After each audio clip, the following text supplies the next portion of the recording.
right. Well, welcome back to another edition of Inside BBI with John and Eric. I'm John McDevitt, and with me, as always, of course, the senior editor of Big Blue Interactive, Mr. Eric Kennedy. Eric, we've got a couple of special guests. I'm going to introduce them, and then we'll come back to you real quick. But we've got Larry Schmitt with us, who is a unofficial or official Giants historian, a man who knows pretty much all there is to know, going back and writes amazing articles on BBI. But we're going to delve into that. But we're going to just eat up knowledge. And then Matt and SGS, also BBI, by the way, BigBlueInteractive.com. But you can find him as BigBlueVCR on X with clips from, I mean, the most random Giants players of all time. He will find it. But he has clips of so many different plays and moments from seasons past and a number of Giants current, former, Giants extended family follows him very closely. So if you haven't seen it, check him out. Big Blue VCR on X. Eric, this is fun for me. You and I talk about stuff like this all the time. We are going to review the season 1984. First, what are you drinking tonight, bud? I am drinking, again, the Perlenbacher Hefeweizen, and I think Larry's told us he was imbibing tonight as well, too. I am. In deference to the Mara family, I'm going all Irish. I'm enjoying a Guinness right now. And my backup beer is Hart. Oh, Hart! Wow. Yeah, wow. All right. You always have to have backup. You got to have someone on the bench that's ready. Next man up. You got to be ready to jump right in. That's true. I usually snap my fingers for one of my children to come running up the stairs. I have a Fat Tire Ale I'm going with tonight, so just trying to get through all the stuff I bought for the draft. So we're moving on, including this sweatshirt, which I just got. I ordered it for the draft, and it arrived yesterday. So and we have no idea if Matt is drinking or not. He's incognito. He's on the run. We hear from the law, so we have to protect his identity. Matt is in a black void. Yeah. Just try. Yeah, I wish I came prepared. I will say I have a Snapple over here, but I can go grab a beer and that's it. You could have said it was anything. I'm honest. I love it. You could have said you had crystal meth. Yeah, exactly. Well, that'll definitely get us demonetized for sure. So with that, the whole point of this is we wanted to look back at seasons. And you two have a wealth of knowledge of seasons past and things that you've shared and just the pure knowledge of it. Eric and I go back. I mean, we could talk 80s all the time. We know we have a number of fans that probably would like to hear more from the 2000s, and we are going to hit that. But the 80s is our wheelhouse, and so we want to start there in a season that I've already said I feel like 2025 really has that 84 feel to it. So let's kind of start around. Eric, just your thoughts before we start reviewing. Yeah, before we start, I think we might have a ton of people going to watch this who weren't alive or were far too young to remember it. And I just wanted to set the table, and I want Larry and Matt and John and anyone to jump in on this. Just a couple of things about how the game has changed. So the roster, I had to check. The roster that year limit was 49. They had increased it from 45 to 49 for 1 year, and then it went back down to 45 again. So I thought it had fluctuated a little bit, but so the teams were much smaller. And when you say 4 players, that's not that big a deal. It is a big deal when you're trying to put a team together. Remember, there's no free agency. There's no free agency at this time. The IR rules are completely different. If you're put on IR, you're done. You can't come back off IR. And I also, if you look at the old games and you look at the old media guides and stuff, you were considered a really big offensive lineman if you were 270 pounds, and really big if you're anywhere near 280. So the size of the players, at least up front, was much different. And then again, flipping through the media guide, the Giants only had 10 coaches. And I wanted to ask Matt and Larry both this. I talked about this with John offline earlier. I saw this first on Wikipedia, and I had to double check it. The Giants apparently did not have a defensive coordinator in 1984 officially. It must have been they must have been Bill as head coach. Bill Parcells was the defensive coordinator. 85 was Belichick's first year when he got promoted. Belichick was still the linebackers coach. He had input and he helped out with the game planning, but Parcells was the head coach and the defensive coordinator. See, that's fascinating because they don't even mention that in the media guide that Parcells was wearing 2 hats. So I was like, wait a minute, why isn't the defensive coordinator listed? So I thought that was fascinating. But Matt, I don't know if there's anything, you guys, I know, have been season ticket holders and have gone to games. I don't even know if you want to bring up just the atmosphere of how the games were different in person back then, if there are any things that you'd like to bring up, but just to give the people listening out there just a sense of, before we get into the specifics, just how different the game was back then. And Matt, if we could maybe start off with you, is there anything that comes to mind that you think, man, it used to be so much different back in 1984 than it is now? Oh, I mean, I hate to say it's night and day, but just among the fans and sitting in the stands, I could say that the seats have been in my family. So, I'm one of those fans you're talking about it since Yankee Stadium and all that kind of stuff, and then came over into Giant Stadium.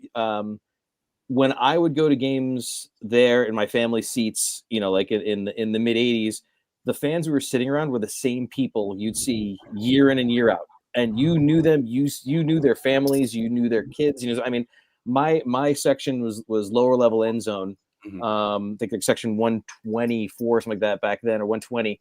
In the old stadium, and there was a guy who at halftime, he was known as the Candy Man. His name was Murray, and at halftime he would throw candy around to everybody and you'd catch it, and everyone sort of knew this. And you would, like if somebody had to go to the bathroom and you had like their little kids, like, hey, can you watch my kid? Like, you don't know this guy other than the Giant game. So it was, and they like, yeah, we got you. Like it was family.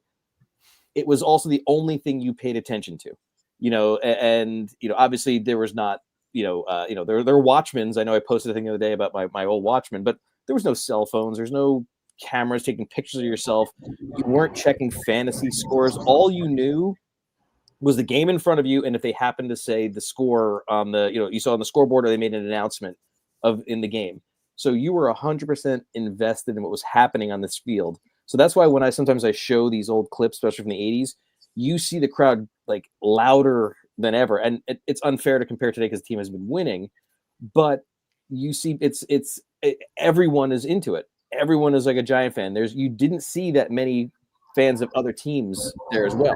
Like it was almost if you remember back in the '80s, it was almost impossible to say find tickets, and you'd see people on the Route 17 and stuff saying I need tickets. Now I see things like I need parking passes, because tickets are not hard to come by, but parking is harder.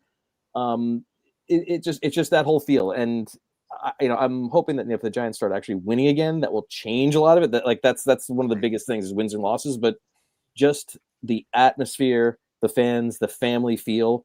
When I go to Giant games now in my seats, I go every week when I'm there.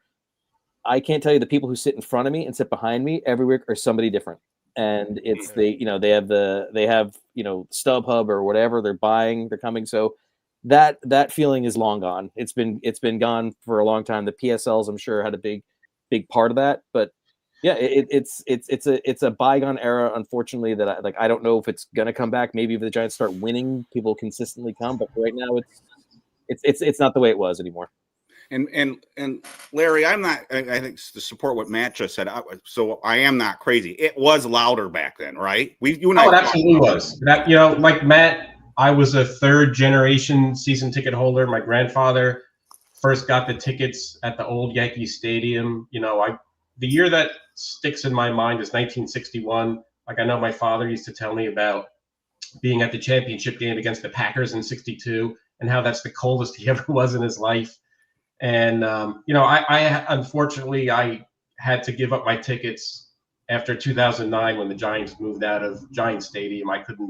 I just couldn't afford the PSL. So, but everything Matt's saying is true. My seats were in the opposite end zone. I was in section 102, and I knew everybody around me. We would, at the last game of the season, he's like, I'll see you next year. Have a good off season.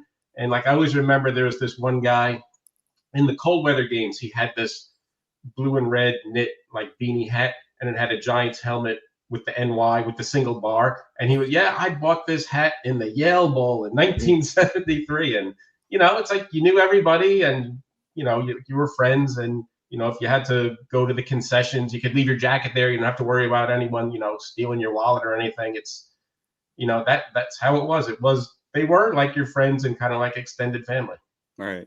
And then before we jump in the season, John, real quick, I also think I want to mention is just the state of the NFC East. So there were 5 teams in the division, Right. including the Giants. Yep. So St. Louis, the Cardinals, were part of the division. And Dallas at that time was a perennial Super Bowl contender. They had played and won the Super Bowl, I think, after the 78 season. Eagles had been to the Super Bowl and lost with Vermeil in 80. And the Redskins had been to the Super Bowl back-to-back in 82 and 83. They won the first. And the Cowboys lost the championship game in 81 to the 49ers. Right. And so and the Cardinals, the Redskins in 83. And the Cardinals were starting to become an up-and-coming team. They had gotten Neil Lomax and Roy Green, and O.J. Anderson was a part of that team. And so before we start this, the state of the division was the Giants were, again, we're going to talk about this next. I think we all want to talk about the lead-in about Giants coming off of 83. The Giants were considered, so there are similarities here with this season and the upcoming season in that the Giants were widely considered to be, if not the worst team in the division, they were going to be battling the Eagles, who Vermeil had retired and they were sort of in a rebuilding mode themselves. They were going to be battling with the Eagles for last place. Everyone had Redskins, Cowboys, and Cardinals ahead of the Giants, if I recall correctly. Oh, absolutely, absolutely. And the Giants, they were struggling, period, against, even the Cardinals, right? The Cardinals, they tied the year before. That was their big tie on a Monday night. It was the most embarrassing 2020 tie you ever saw. And people forget in that game, LT played middle linebacker in that game. Carson was hurt. They moved a bunch of people around. LT played in the middle. It was just awful. The Giants had a hard time with the Cardinals. The Cardinals were not easy wins for them. Dallas had owned them through the early portions. You're talking, it was 81 that we beat Dallas at the last game of the season, but before that, Dallas I think they reeled off like 10, 12, 14, something like that in a row. They turned around and continued to into 84.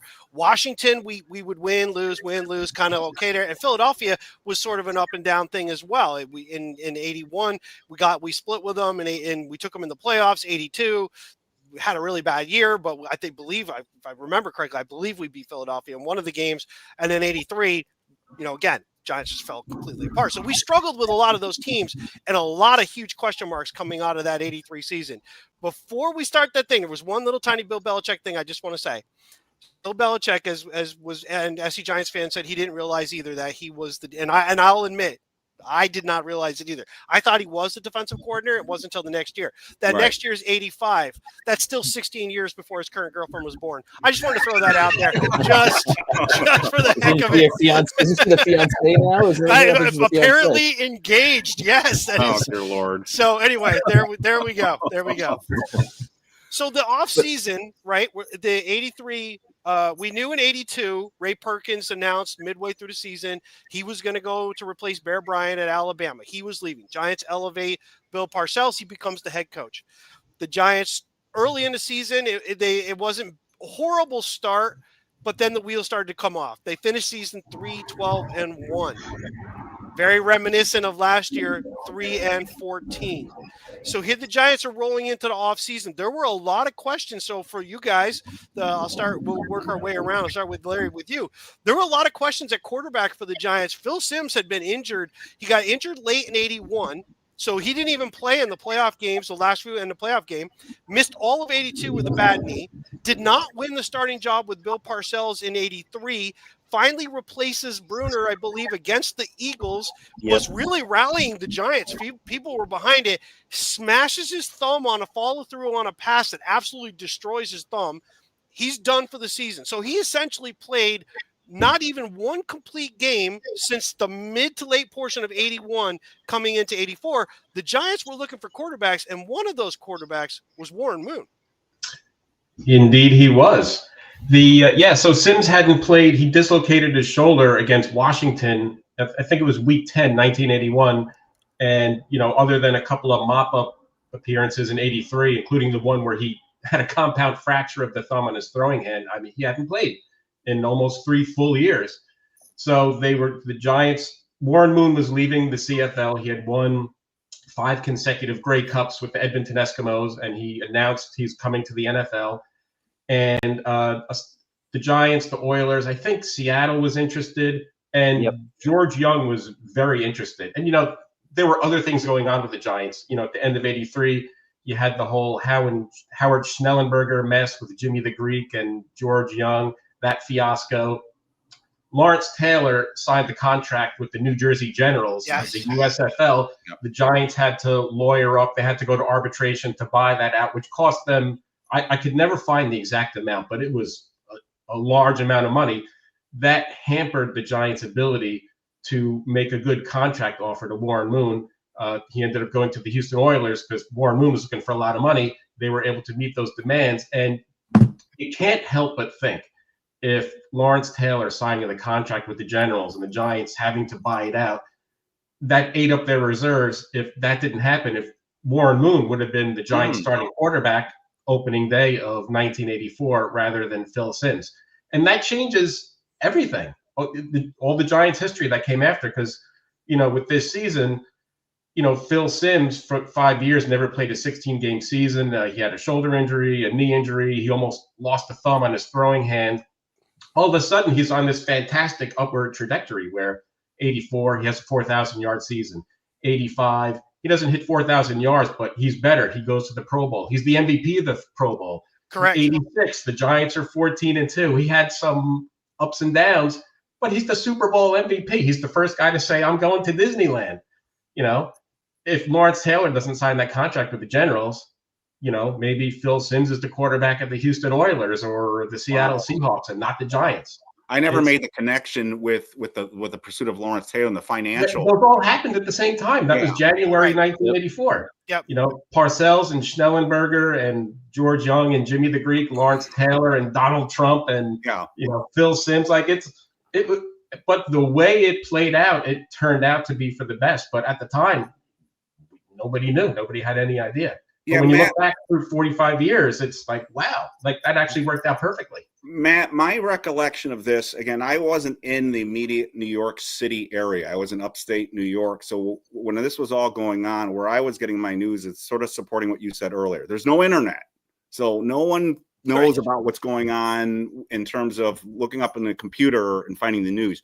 You had to go get the newspaper. You had to go get the New York Post, the Daily News, Newsday, and look at the back page and find out. And I can remember the headlines about Lawrence Taylor is going to sign with the New Jersey Generals. I can remember that going, oh my God. I mean, is that how you remember it too?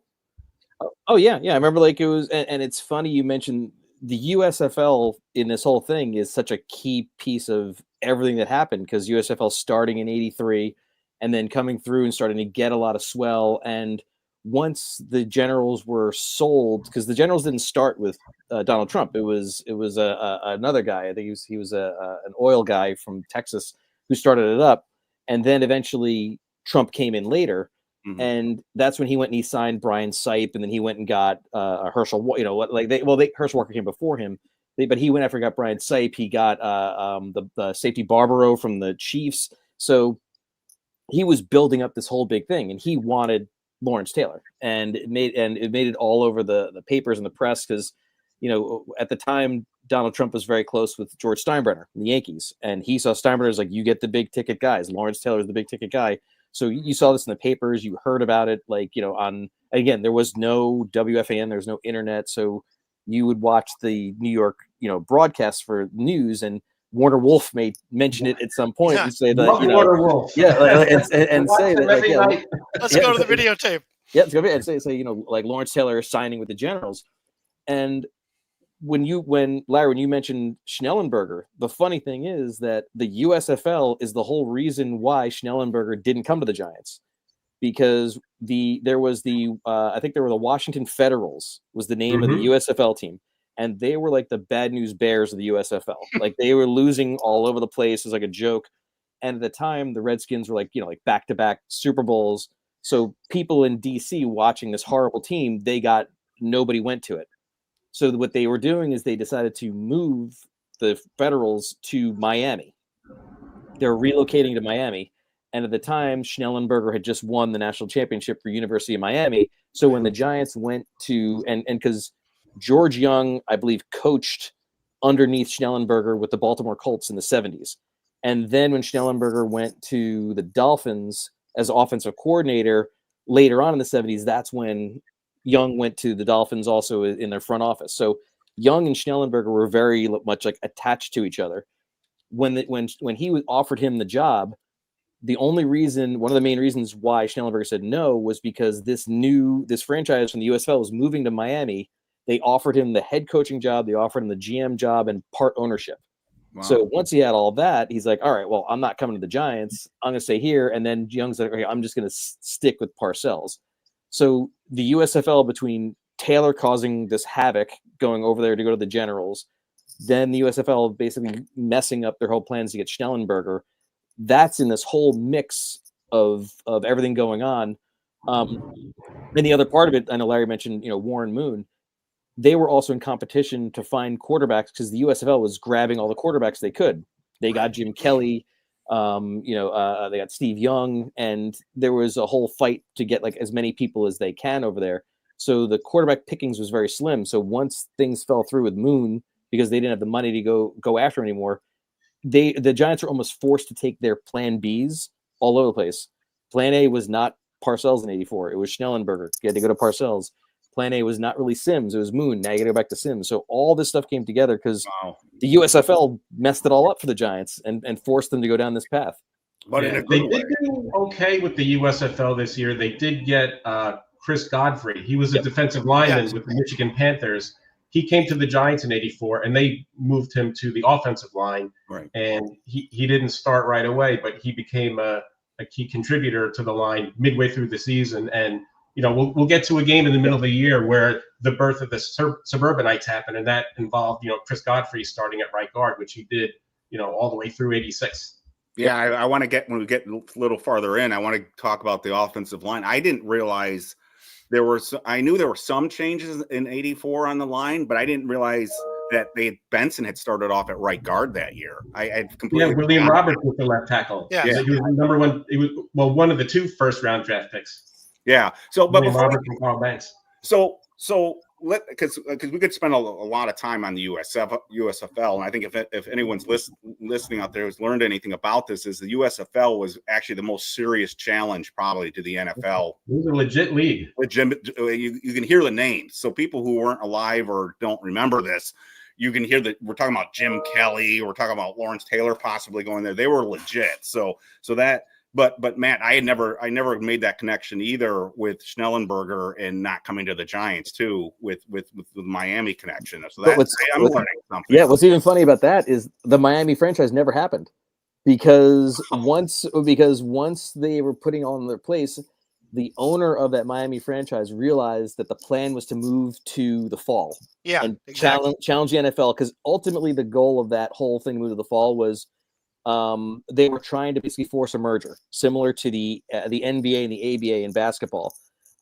Basically you had a group of owners in the USFL who were hoping to get absorbed and kind of have almost like a free into the NFL as ownership without having to pay everything they had to do to actually become owners, which was it was the ABA NBA kind of scenario.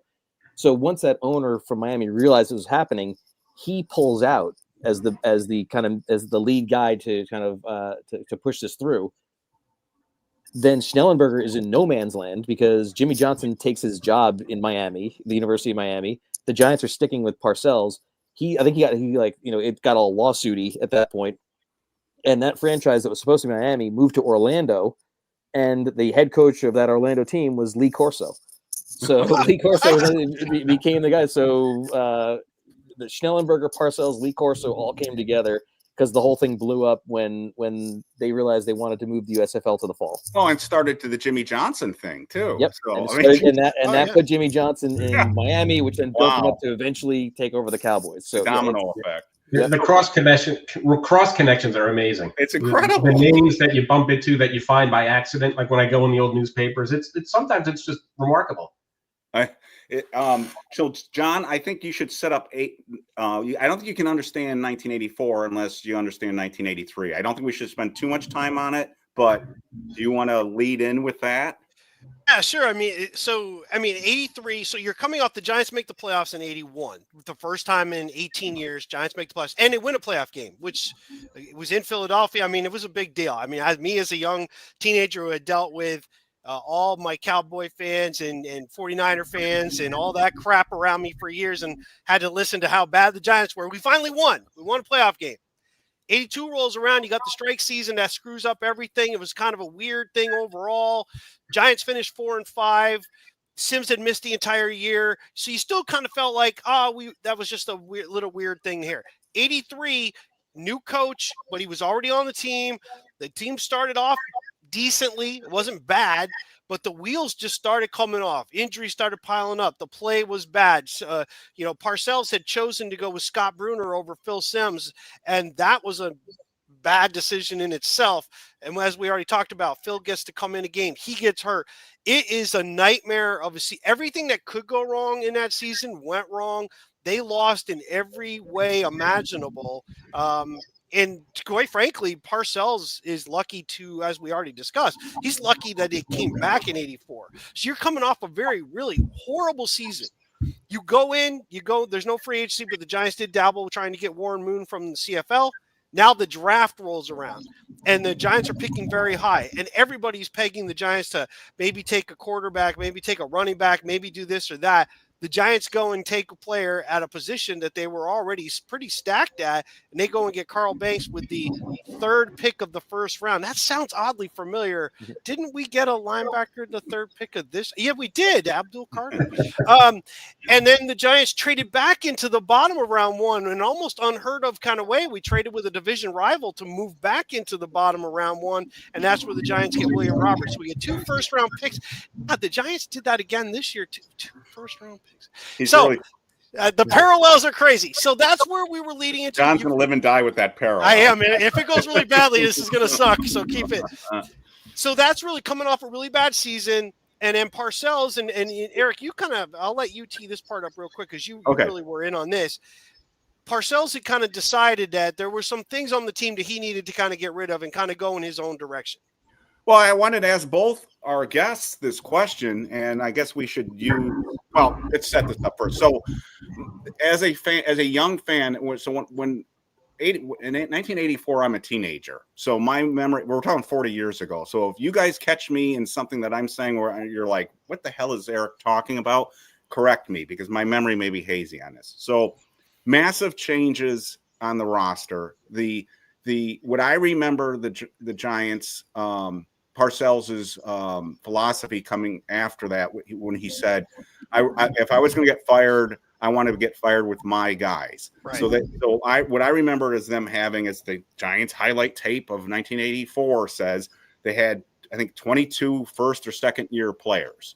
And what I wanted to ask both of you, both to comment on that, number one, but number two, and I guess because we're a podcast, we need to use the word alleged here, but my recollection is there was alleged substance abuse issues throughout that team. And so as a young man back then, I was under the impression they were trying to get rid of some of the problems with the roster and clean up the roster too. Let's put it that way. So Larry, I don't know if you wanted to comment on any of that.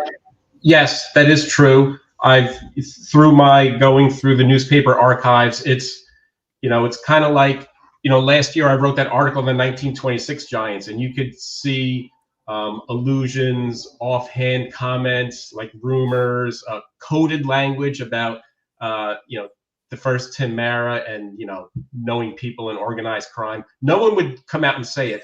Right. It's very much like that with the roster turnover from 83 to 84. Right.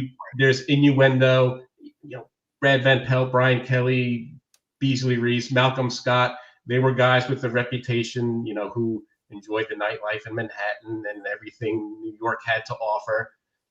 Reading between the lines, Parcells needed to clean up the culture. Not only guys who were just so used to losing, but guys, who maybe weren't so focused on football first. Mm-hmm. And I do remember, I don't have it in front of me, but I do know that the last game of 83, when the Giants were playing the Redskins, I believe it was a Saturday game, and Summerall and Madden were calling the game. And, the Giants are terrible. They're in last place. Why are Summerall and Madden? But it was a Saturday game. It was national TV. And it was in the New York Times or somewhere that this reporter was with Madden talking to Parcells, and Parcells said, yeah, I'm worried about guys. I think there's a drug problem here. And, going forward, when Lawrence Taylor got in trouble in the 85, after the 85 season and had to go to rehab, some of the, the New York columnists would say, well, Parcells cleaned up the team, but he had a double standard. He looked the other way when it came to Lawrence Taylor. Right. But that was pretty the Giants were not alone. I mean, that was just the league in 1983, 1984. Everybody, the New Orleans Saints were notorious for that. Yeah. And Matt, that's why they let Chuck Muncie go to San Diego. Every team dealt with it to varying degrees. It wasn't just the Giants. Yeah, Tony Collins on the Patriots. Too, The Cowboys were squeaky clean, but they had Hollywood Henderson and a bunch of everybody dealt with it. Those were the times. Right. Look at the New York Mets. They were the poster boy. The Giants had nothing on the Mets. Matt, that's just the way it was. No, I agree. I mean, Larry, I think said it like that. That was the same thing that you heard. That was the insinuation. The concern was that, like, is this going to steer LT into a bad case? Because they knew the type of guy LT was, and as a superstar already going into 84, he'd already won two Defensive Player of the Year awards by that point, and first team All Pro. And I think in 83, I think he was first team All Pro in both inside linebacker and outside linebacker. I think he got it at both spots, if I remember reading something about that. They were worried about that, and Parcells, you have to remember, in 83, like, he had everything go against him. Like, he had that going. I think both of his parents passed away within like a few weeks of each other. So he had a lot of stuff going on in his personal life with this, then the team and the losing. And yeah, Eric, you said like he decided coaches died during the season. Yeah. The running backs coach. Yeah, the Giants wore the black stripe over the shoulder. I mean, they lost a coach during the season. Yep. And they were still, and Parcells was still, I believe it was already 84. He was still dealing with the Jesse Tuggle, not Jesse Tuggle, the John Tuggle. John, yes, and that whole ordeal that was still kind of carrying him. Doug Kotar, I believe, died around. He died. Yep. And there were all these stories that the players were dying from cancer or speculation cancer because of the groundwater, Meadowlands. Remember that? Yeah. Yep. Well, they were sampling the soil like all around the Meadowlands because they were afraid they built the stadium over a toxic waste dump. Yeah. Between that and looking for Jimmy Hoffa, it was pretty popular there. But it's funny you mentioned Van Pelt, and when you think about when like all the decisions Parcells made going into 84, we're even like, and I know we'll get to the decision for Sims eventually, and like coming off of Scott Bruner, when the Giants decided to draft Carl Banks, like you mentioned, Van Pelt wasn't happy.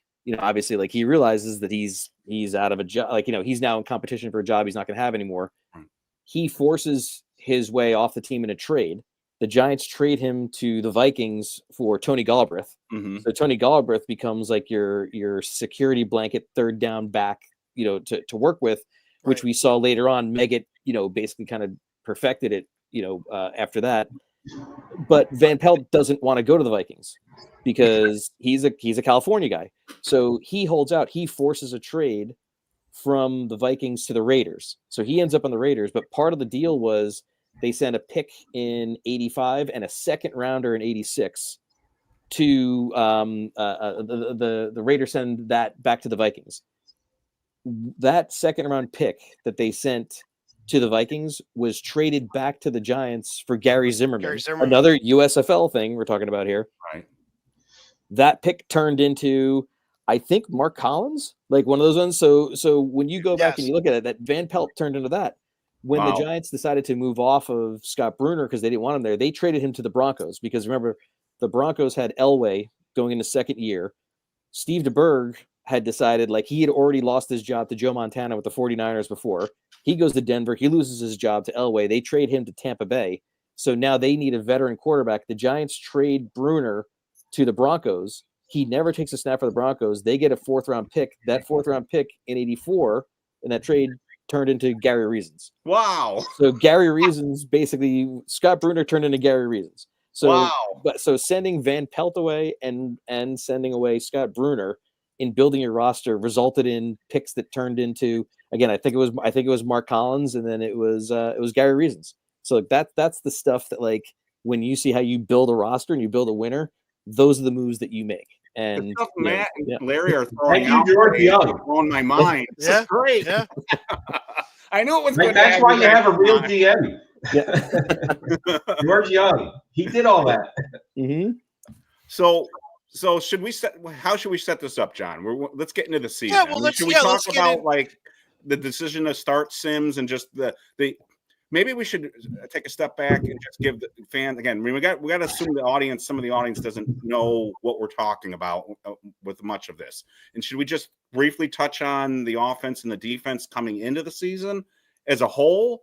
The decision to go with Sims and the weapons he had and that type of thing, or how do you want to handle it? Sure, we can look there. So, coming in, Sims wins the quarter. It really wasn't a quarterback battle. I mean, it was your options were pretty limited. We had Sims, you had Rutledge. Hostetler was a draft choice that year. He was not in any position to be competing for any kind of a job then. So Sims wins that. You've got young guys at wide receiver. We had Bobby Johnson, Lionel Manuel. These are guys that you have Byron Williams, a guy. He had a lot of speed, not a lot of hands, but he had a lot of speed. The Giants were trying to they needed to move the ball in the passing game, and Sims with a bigger arm, but he was also mobile. But some of that mobility had been sapped a little bit. He wasn't running around like he was in 79, 80, 81. He would move some, but after the knee injury, that kind of changed a lot. He became much more of a pocket passer, but he moved within the pocket very well, and he was a tough guy. The Giants had running backs. We had a multitude of running backs, but nobody really stood out. They still had Rob Carpenter. Butch Woolfolk was the first-round draft pick back in '82. He really hadn't done a whole lot yet. Joe Morris was an afterthought up until this point, and hadn't done anything yet. Really used. But they had a lot of stuff there. Zeke Mowat was the tight end still at that time, and was a very quality. And he was tight great. End. And again, it's one of those things, right? We talk about this happened and that opened the door here. Mowat's injury coming off after this season is what opens the door for a fourth-round draft pick in Mark Bavaro, who had a knee injury himself coming out of college, which is kind of why he got knocked down a little bit. There were concerns that he might have his career might not last a long time. The Giants had a great tight end, Zeke Mowat, before he was getting hurt. He was Sims' guy. That was the part where the seam pass with Sims really started to develop with his connection with Zeke Mowat. Anton Hasselbeck, we used him a lot towards the end of '85. That inside big tight end guy, Bavaro became the guy. But anyway, yes, Zeke Mowat. So before we go to Matt and Larry, so my general recollection going into the season was this: as you had Ernest Gray as the veteran receiver. You had Carpenter as the veteran back. But again, there were all these changes. The offensive line, you still had Ard at left guard, who had been there for a while. Ard the guard. Center was new. They had moved this guy, Kevin Belcher, who was kind of a guard, and they were going to throw him in at center and see how that works. Carl Nelson, I think, started because Gordon King get hurt and he didn't play that year? He was still on the roster, but I think it was. Yeah, he played a backup for most of the year. I thought he ended up on IR. Didn't Gordon? He may have. I know he was. I know he played a little bit, but it was Nelson's job. So the offensive line was in flux. They drafted William Roberts, and he'd won the job at left tackle. That I had forgotten. I had to look that up. I had forgotten. Yeah, Brad Benson was the right guard. Williams was the left tackle. So the offensive line is in flux. The only kind of veteran receiver I think they had was Ernest Gray. They had these young guys that one was undrafted, one was a low round draft. Lionel Manuel was what, 7th round? Wasn't he 7th round? Something like that. Yeah, something like that. Yeah. And Bobby Johnson was an undrafted free agent. Phil McConkey was an undrafted. No, so you didn't know anything about these guys. And then of course Phil Simms, who was always getting hurt. And again, half the fan base wanted him off the team at least. And you didn't have a good feeling about the quarterback situation because he was always getting hurt. So that's my teenage memory of going into the season. Matt, I mean, if you want to expand on that or add to it or whatever, tell me I'm wrong. Yeah, no, you're right. I mean, that's pretty much exactly it. I mean, at the time, Ernest Gray, I think he had 1,000 yards in '83, so he still was he still was a a pretty big threat for them, but it was these young guys who were coming up the younger, because they before that they had like John Missler and stuff like that at wide receiver, and when I go back and I even watch the old '84 games and stuff, and Madden talks about it, he's like, Parcells is constantly harping like, we need more speed, we need more we need more explosiveness. He didn't think he had that at the wide receiver spot, so when he brought in Manuel and Johnson and Williams coming over, that was the whole idea, that like he needed to have some more explosiveness. We'll get into it, I'm sure, like Joe Morris didn't really emerge until much later in the season in '84 when it finally clicked for him. But going into it, like you're just like, I don't know what this is going to be. All we knew is that Parcells started the year with 20, I think it was 20 new players. Actually, he when he turned the roster over for the variety of reasons that we already talked about. But he came in, and when I go back and I watch that game 1 against the Eagles, Madden talks about it over and over again in that broadcast. Like he said, Parcells, like, we didn't want to be run first down, run second down, pass and punt. We want to open this up. We want to be more explosive. We want to throw downfield. We want to bring some excitement. Like, and that goes back to the thing before. I think maybe John, you mentioned, or maybe Eric, that like, if I'm getting fired, I'm doing it my way. So he opened it up, and nobody saw it coming into the season. Nobody saw that week 1 happening against the Eagles the way it did, because you had all these unproven guys, but it was just all potential. And Larry, did you want to add anything about the offense or the defense? Maybe expand on the defense too coming into the season. Everybody was confident that the defense was rock solid. Even with Banks taking over for Van Pelt, there was this tremendous confidence in the defense that had since '81. Even in '83 when the Giants were 3-12-1, the defense was still very good and competitive. Right. They would just get worn out in the second half because they were just on the field so much. Right. The offense was a bunch of moving parts. It didn't get settled until the middle of the season. Sims was throwing for a lot of yards, but the running game wasn't working. Morris and the line just couldn't get much movement until midway through the season. We'll get to the key game. And that's when the pieces started to fall into place, and that's where you get the trajectory. Second half of 84, it goes into 85, and then 86. That was when, like, the 86 Giants really started midway in 1984. And they had good special teams, too. Dave Jennings was a great punter. Ali Haji Sheik had a remarkable rookie season. Yes. The NFL record for field goals as a rookie. He was kind of shaky. He was not as good in 84. But you felt good about the special teams. You felt good about the defense. The offense had a lot of question marks. Two guys that I was kind of disappointed in that year were Ali Haji Sheik. I think he only made like half his field goals. It wasn't good. And then Rob Carpenter, it seemed like every time they hand off to Rob Carpenter was a wasted play. Again, as a kid, I was like, why are they? It was like, so let's set this up. I'm going to bring John because he loves the comparison. So the schedule comes out, and we're starting with 2 NFC East teams right off the bat. Right? At home.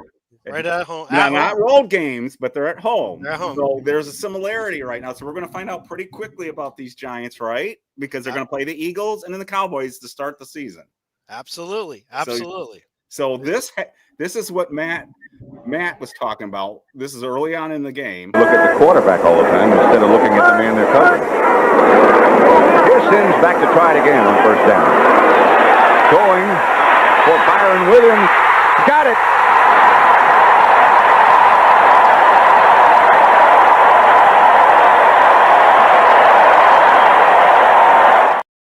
So, yes, I apologize for the quality. That's what TV looked like back then. No, that's because we had aerial antennas. We lived in analog existence. It's pretty close, which is sad. If my kids could see what the they complain about high def now and all that. With they could see what it looked like. So that's what Matt was talking about. I'd like Matt to talk about this too. This game was a big shock. I mean, it was a big shock, I think, to all of us because the Giants and Matt, if I recall correctly, Madden and Summerall talked about this throughout the game too. This is a completely different Giants team. This is new. This is exciting. The Giants don't throw the football like this. Where the hell is this coming from? It's almost like that Kerry Collins game in the NFC Championship in 2000 where John Mann's like, Kerry Collins, where the hell did this come from? This game was like, Sims threw for had to be 400 yards, 409 yards. yards. Yeah. 409, I think. And 4 touchdowns or 3 in this game? Four. Four. 400 yards. Yep. I mean, Daniel That was Jones the Giants' biggest passing day since Y.A. Tittle in '62 when he threw for 500 against the Redskins. So, Matt and Larry, are you guys in the stands at this game? Are you there? I wasn't at this game. I was at the Dallas game in week 2. Okay. And Matt, were you at this game? No, my cousins went to this one. They had the seats, so they went to it. Yeah. And what was your reaction to this game when you guys were watching this? I mean, if you remember that game, I think Carpenter fumbled on the first play, if I remember right. So they fumbled right off the bat, and then the Giants kept them out of the end zone, but the Eagles got a field goal. So the Eagles went up 3-0. Or by the way, it was Paul McFadden, barefoot kicker, who eventually ended up in the Giants. I think he's the only barefoot kicker the Giants ever had. And then all of a sudden, it just turns into this aerial circus. Like Sims is throwing the ball all over the field, throwing deep, and that's when, again, I said, if you go back and I go back and I watch it, Madden is like, look at this. He's throwing, like you just showed that bomb to Williams. Yeah. He was throwing like crossing patterns and stuff to Bobby Johnson ripping off these long runs.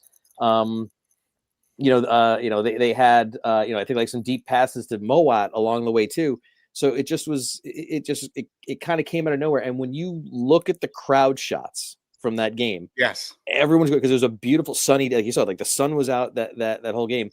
The crowd is just getting onto it because they can't believe. It's almost like you have this new year. You're excited. You want to be excited.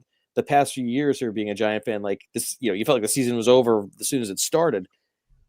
You see just the enthusiasm of everyone, like, oh my God, this is all happening. Like it was almost like a dream because you never saw it happening. Now, in that game, it almost turned into a nightmare because if you remember, Dave Jennings pulled his muscle on the side. He hurt his ribs or something. So Ali Haji Sheik had to punt, and the one time he punted, Bill Cowher blocked it. And you got my fun fact. Oh, you got it. Yeah, but it's funny. I had that in my back pocket. When I post these things on Twitter, it's like Ali Haji Sheik follows me on the Big Blue VCR thing, and he always is writing to me. And actually, I met him at a game this past year where he's like, "Hey, I'm going to be at this game. Can I come meet you by?" And so I met him by my seats really quick and said hi and spoke to him for a little bit. But yeah, he was saying that he's like, if Cowher didn't block it, he goes, that was going to be a 60-something yard punt. He goes, I blasted the hell out of that thing. But it came right down to the end. So it ended up being a 1-point win for the Giants. But for a little bit there, the Giants were in the lead. Eagles are coming back. I think Mike Quick, who used to kill the Giants, scored a touchdown. And in the past, the Giants were like, you're excited, blow the game. And this one, they didn't blow it, and you saw all this stuff. So like it was the first feeling like maybe something different's going on here. I mean that's what I remember about it. And when I go back and I watch the game, you see it. You kind of get those feelings back all over again. I got to remember with Matt that he's got all these guys that follow him. So I have to say, if you're listening, Ali Haji Sheik, I apologize. Well, I didn't even do the whole joke about owning a car dealership, but all the cars pulled to the lorry. So,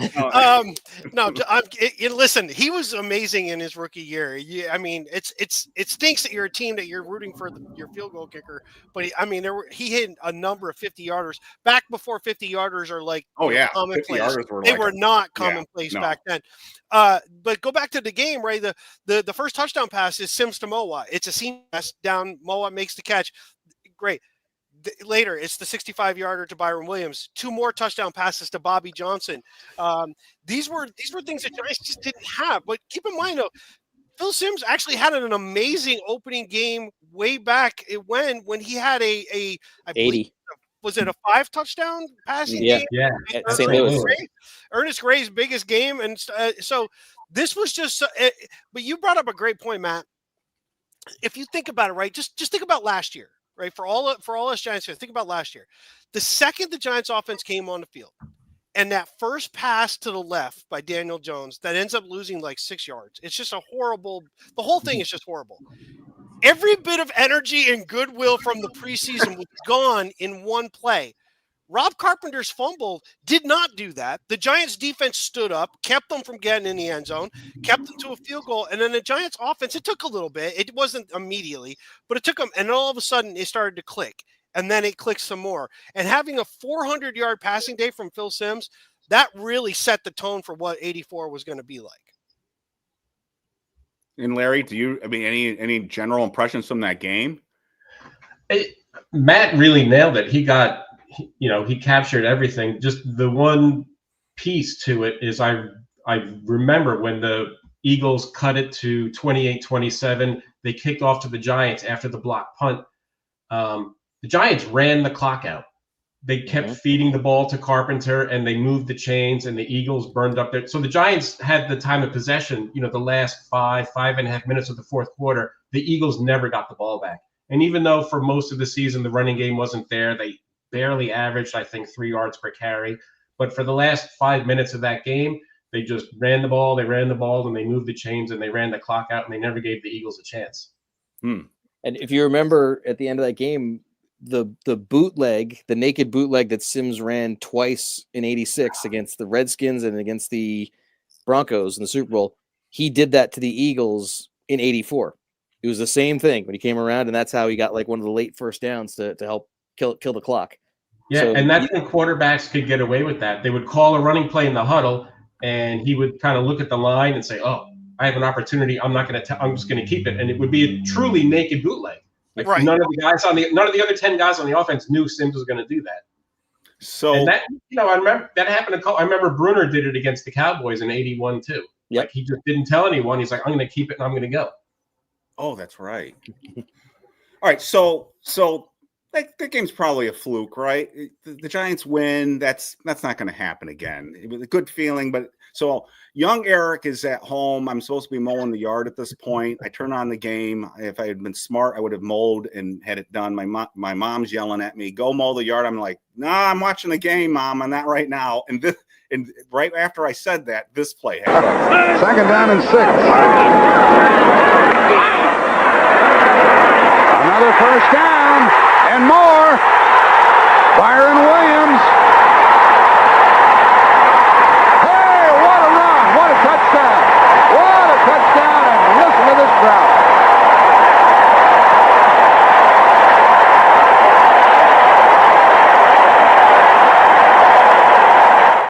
The place is going crazy. All right, this is America's team. This is Dallas, and here's this Byron Williams guy again going off. By the way, we don't hear much from him after this for the rest of the season.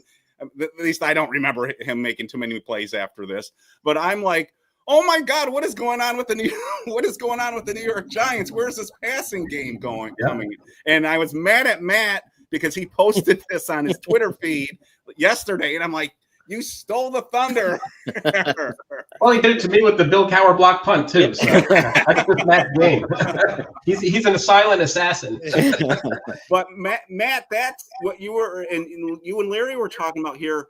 I don't know if it's coming across when people are listening to this. Listen to the crowd. I was in the stadium that day, and Matt was describing the disbelief and the astonishment when they were making those big plays against the Eagles. It was amplified like that against Dallas. Because, the Eagles, they were mediocre. They were about the same. But the Cowboys were still the Cowboys. They had Tom Landry. They had the Doomsday 2 defense. They'd been to 3 consecutive NFC championship games. They're perennial Super Bowl favorites. So it's one thing to do it to the Eagles, but then to do it to Dallas. And it was astonishment.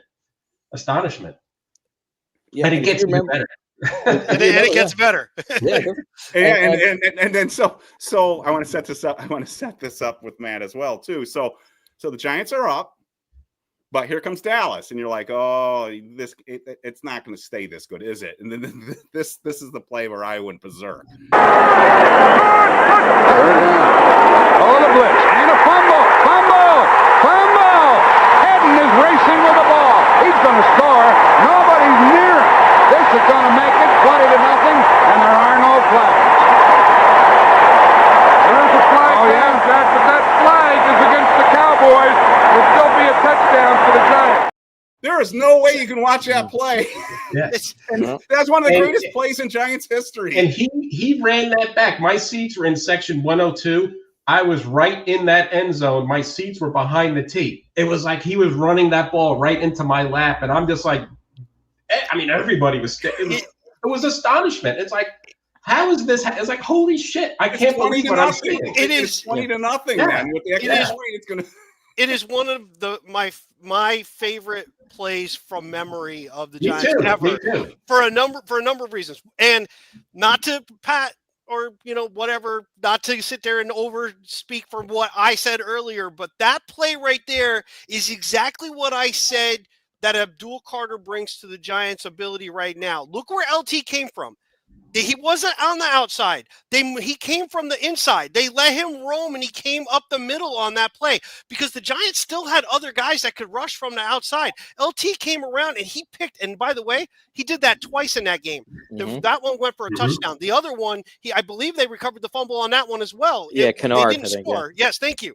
So when you look at Andy Hedden, was one of my favorite players of all time. A guy that I think really gets he just gets overlooked because he had a neck injury that shortened his career, but he would have been a starting linebacker on so many other teams in the NFL. Yeah. And people just have to leave. Realize it. Exactly. It's just crazy. Well, a lot of those guys, that they Byron Hunt, Andy Hedden. I mean, a lot of those. Yeah, you go all the way down to Frank Marion. Frank Marion could have been at least a second-team linebacker for somebody else. He was a special teams guy for us. That play was just such a moment that just changed everything about that Giants team. They were up 14, by the way. We left that part out. Sims had thrown a touchdown pass to Lionel Manuel. They were already up 14. That play right there, it just changed everything. The game was over at that point in time. And Larry, so he's running towards you, right? Yes. Yeah. And so Matt, you're in the opposite end zone, right? Is that what you said? Well, yeah. My seats are opposite end zone. So again, you saw the play. Were you there? Wait, I wasn't there either. Yeah, no. My cousins had that. I know. I missed that one in person. That's a story for another day. My cousins. So you must be going like, oh, these are the games I have to miss. These are my cousins who always go to Dallas. Yeah, but yeah, my seats are that end zone. So it would have been the other side. Like I've seen many plays like that in front of me. But yeah, it would have been straight in front of my seats with LT coming in, then running towards Larry. So yep. So real quick, I'm going to answer Jones's question. Jonesy 23 wanted to know why the Giants were wearing all white at home against Dallas. There was a thought back in the day, at least Parcells was very superstitious. You remember, he won't pick up pennies that were tails up, I believe, and only heads up, and anything else you leave down. His big thing was make the Cowboys wear their dark uniforms, and that's why the Giants were wearing white at home for that. They chose intentionally to wear the whites and make the Cowboys wear their blues. It was superstition. All the NFC East teams did that. It was a Tom Landry superstition. After they lost Super Bowl V to the Colts in their blue jerseys, Tom Landry felt that their blue jerseys were bad luck. So if you look at on YouTube, old games in the 80s, when the Cowboys are at Philly, when they're the Washington always wore white, but at the Giants, at St. Louis, all the NFC East teams made the Cowboys wear blue because Tom Landry didn't like it. Yeah. And there's nobody on the planet that knows more about uniforms in the NFL than Larry. He actually has a website completely dedicated to the Gridiron Uniform Database. and he wrote the article on New York Giants history of the uniforms, which is on the site now. So there's nobody that knows more about uniforms than Larry. So I think it was 1980, and I think actually the Cardinals were the ones who started. I think the Cardinals were who suggested to do it first because all of them hated Dallas. That was like they all banded together, and I think it was the Cardinals actually said wear white. So in 1980 they all do it, but I think the Giants actually in 1980 wore white.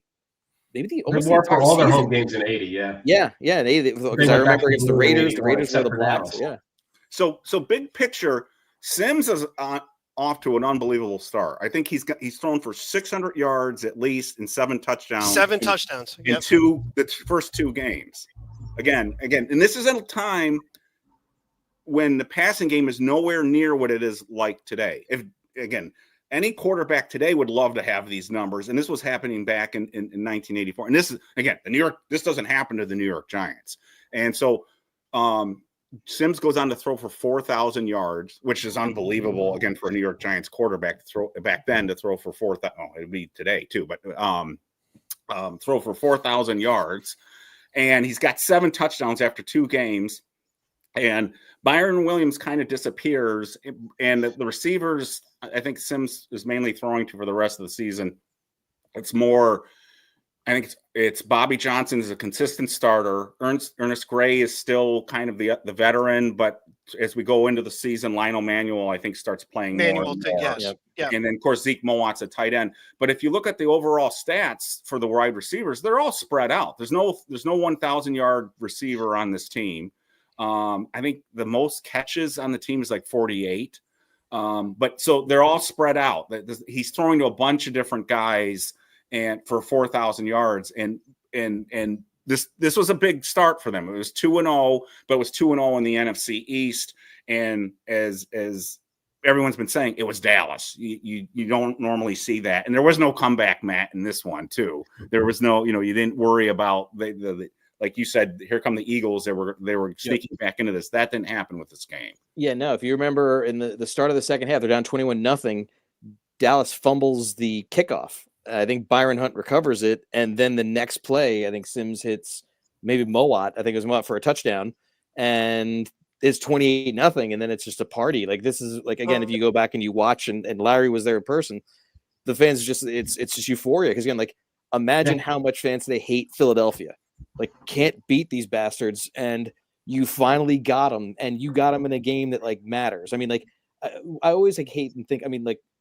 Watching the Giants the past few years, we haven't won many games, but when the Giants finally do beat Philadelphia, I don't want it to be in week 17 when it doesn't matter and you're screwing your draft pick and they're playing their backups and they're daring you to beat them anyway. Like you want it to matter. And this week too against Dallas was finally like, we know they're trying. I mean, if you remember Dallas, actually, I think they played the Rams week 1 and I think they went down 13-0 in Los Angeles. They came back and won 20-13 over the Rams. So going into that game, the thought was like, okay, well, Dallas sort of like stumbled a little bit, but then they got hot. Now they're going to go in there and they're just going to put the Giants down and keep rolling. And then this was like the eye opener. Like, wait a minute, like there's something real here with the Giants, and maybe Dallas is finally slipping. Like that was like kind of the first hint that there could be a little bit of a change in the guard over here because Washington was still the class because they'd won 2 straight Super Bowls, but Dallas was always there. But now this is the start to say like maybe Dallas is not what they were or what we thought they would be, and like I said, Giant fans were just like besides ourselves thrilled because you finally got them. Like you finally not only beat them but beat the hell out of them, which is what you've been wanting forever. Right. And people might be saying, well, my God, if you guys go at this pace, you're going to be done by midnight. So we got to move forward a little bit. It was important to discuss these 2 games because this season's a bit of a roller coaster and Giants barely get into the playoffs by the skin of their teeth. And looking back at this season, I think the start was absolutely critical because the next 4 games, and we'll just cover this very briefly, they go 1-3 over the next 4 games. So the reality strikes next week when they go into Washington, who they have been having trouble with in recent years, and Washington. What is that game? That's 30 to 14. 30-14. That final score is misleading. Mm-hmm. It was 14-13 at the end of the third quarter. Mm-hmm. I can't remember if it was there was an interception or there was an interception. Run back, and then.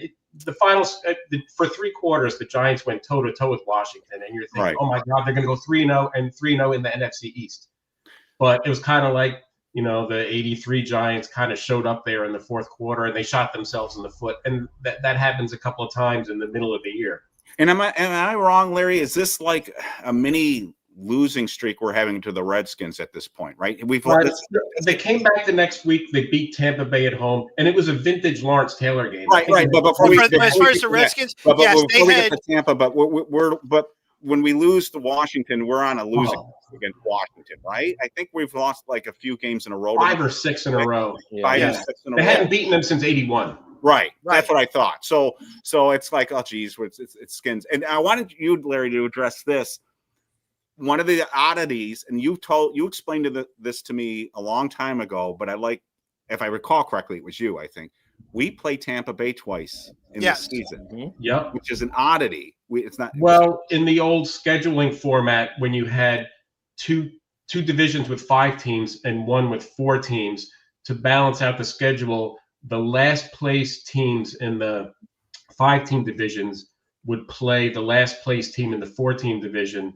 So that would be like their missing division game, because you always do a round robin through the division. So that was how they worked it out. So I mean, the Giants in Tampa Bay finished in last place a lot. It happened in the 70s too. Because remember in '81 the Giants played the Packers twice. Because in 1980 the Giants and the Packers finished in last place. So that was how they worked that out. Yeah. So 88, it was the Lions. They played twice. They played them twice in 3 weeks. Yes. Yeah. That's right. And Yes. I don't think you will ever see that again. No. Not with the current because schedule, everything's no. realigned. You have 32 teams. Everything is balanced. Yeah. So if you guys out there ever go see a highlight tape and you're going, why are we playing Tampa Bay twice or the Detroit Lions twice? Why did that happen? The Giants finished in last place the year before. That's the reason. So I don't want to spend too much on this 1-3 period, but I'd like to hear you guys talk about, because I think John, we want to move this along to the most important we part. want to keep But is there anything, Matt, about this sort of 1-3 streak here? And again, let me just list the losses for people who are listening. So the Giants lose at Washington. They beat Tampa Bay by a field goal at Big Lawrence Taylor game. And then we do have to briefly mention, and maybe Matt wants to talk about this. The weirdest, strangest game I've ever seen in my life was when we played the Rams, and I think it's important to discuss that because we play the Rams in the playoffs. But we play this. Matt, I'll set you up on this on the Rams game. Do you want to? Yeah. I mean, like it's the type of thing where the Giants come off beating the Buccaneers, so they're 3-1. Everyone's excited. LT is like, 4.5 sacks, I think, against Tampa the week before. The opening kickoff, the Rams returner basically just has a brain fart and forgets, and the ball bounces in the end zone, and Phil McConkey falls on it for a touchdown. So opening kickoff is like weird thing right away. And the kick returner standing there going, what? He's there watching it. Ali Haji Sheikh misses the extra point. Yeah, he missed the extra point right after that. But then beyond that, you had a punt return for a touchdown by the Rams. The Giants gave up 3 safeties in the third quarter, which is the first and only time it's ever happened in NFL history. 3 safeties in one game. In one game and in one quarter. It all happened in the third quarter. 2 of them were block punts. 2 of them were block punts. Another one was Sims got sacked for a safety, although he said he got the ball away. I think it was a holding penalty in the end. But Sims would have gotten sacked if there wasn't holding. And what's the other thing you're forgetting that happened in this game that was so weird? Oh, and the goalpost fell over. The goalpost fell over. The game was delayed for I don't remember how long, but the game 20 minutes. Yeah, it was funny. I've shown that video where you see it's 2 guys. Like a guy's got looks like your janitors from high school and stuff. The guy's got a ladder on one shoulder. The guy's got a wrench, and he's up there fixing the goalpost to set it up, and then all the players just sitting there watching it. Yeah, the goalpost just completely fell on its side in the middle of the thing. So you're watching this game, and all of a sudden the announcers are saying the goalpost just fell over. Yep. What? What's going on? And then all those, but it got so tragically comical with the safeties. It was like, what is going on in this game? But it's important to talk about that game because later on the Giants have to play their first playoff game going out to Los Angeles, and no one gives them a chance largely based on what had happened earlier. Plus Eric Dickerson, the Giants aren't going to have a chance out there. So Larry, do you? Because I know you love oddities. Is there anything about that game that sticks out to you? Matt got them all. The kickoff recovered for a touchdown. The goalpost falling over. The 3 safeties. This game was the Giants' performance was almost as bad as that 1983 Monday Night Football game against the infamous 2020 tie. I mean, the Giants just couldn't do anything right. But it wasn't the worst game they played this year. And because they have a bad game against the 49ers the following. That game was over before it started. I was thinking the last game of the year, but we'll get to that. That's so John, do you want to set up the next quarter games? Or I mean, I think it's important to jump to the Atlanta game. That's the first time. Huge, very, very, very significant game. I mean, not only do the Giants win, that's Carl Banks starts to really establish himself, because up until that point, Banks he played a little bit on defense, was gaining a little bit more playing time, but a lot of it was special teams. You go back to the first game of the season, there's a kickoff where he's highlighted by John Madden, who basically says, That's how linebackers tackle, but he needs to do a better job of getting off blocks, though. He let the blocker hold on to him too long. That was Carl Banks. He had the big neck roll and everything else. It was that game against the Falcons that we see Carl Banks get to play. And I believe, if I'm wrong, Larry, he gets an interception in that game, correct? Yeah, he does. This game, it was Banks's first start, and it was also Gary Reason's first start. Parcells subbed them out for Joe McLaughlin and Andy Hedden. Yes. And Gary Reason's held his starting spot, through 86, 87. Mm-hmm. Carl Banks would still platoon usually with Byron Hunt through the rest of 84 and then also 85. So he didn't become entrenched as a full-time starter till 86. But this game, Reasons and Banks made a huge difference, coming off those two disasters against the Rams and the 49ers. And it kind of corrected the Giants for a week at least. And that was, again, so the Giants started off high. We're down in that trench now because of that run. Again, the Rams and the 49er games in particular were real kicking the nads. Yep. And then it's kind of like, here come the 83 Giants again. They're done. Yeah. Those two great opening games were just a fluke. The Giants can't sustain it. And this game, the Giants played with a lot. It wasn't a great game, but they played with a lot of grit, and they showed that they had some mental toughness. They stabilized the situation in this game. That's how I remember right? Yep. Yeah, and the Falcons were a pretty good team. They could score points, and to hold them to 7 points in Atlanta, it was a big deal. Barkowski? Steve Barkowski could throw the ball. Yeah. And they had William Andrews. Gerald Riggs was their back, and he was. Was it Riggs or it was Riggs and not Andrews at that point? Did Williams start to get hurt? It was Riggs. I think Andrews maybe been hurt by then. It was Riggs and Andrews were both there, but I think Andrews had hurt his knee by that. Okay. I don't know. I think Andrews was there actually. I'll defer to you. I love saying I can go, but I'll defer to you guys on that one. I was trying to remember because William Andrews, he was a stud. We lost Larry there. I was just going to ask. Andrews was not there. He was there. There's another thing I remember. That was 81 actually, where there's a play LT chases Andrews all the way down the field like on a screen. But yeah, it was Riggs. Riggs had taken over when Andrews had wrecked his knee by then. So and Lynn Kane was the other back at that time. Yep. And that game, or wait for Larry to come back. You mentioned that it was Banks and it was Reasons for a start. They had a goal line stand, and Banks got his first sack in that game. And also he made a stop on 4th down on a Barkowski rollout by the goal line to basically, keep them from, getting back in the game. Right. That was all the defense. And I think that game also was when Parcells more went to Leonard Marshall, kind of staying over at end because Casey Merrill and Leonard Marshall were basically splitting. Marshall took more time in there. Same with Burt. Burt started to get more time. So he started to lean on the guys who you see eventually become the Super Bowl champions. Guys. Yeah. That Falcon game is when those players started to actually get a much bigger role in winning that game. So because the Giants were up and down, that game kind of stabilized and stopped the free fall. So your memories about this, you and Larry and John, are better than mine with this, because I remember the platoon system up front. So I remember D. Hardison and Casey Merrill and Leonard Marshall and George Martin and all those guys. Curtis McGriff. I remember all those guys splitting. I didn't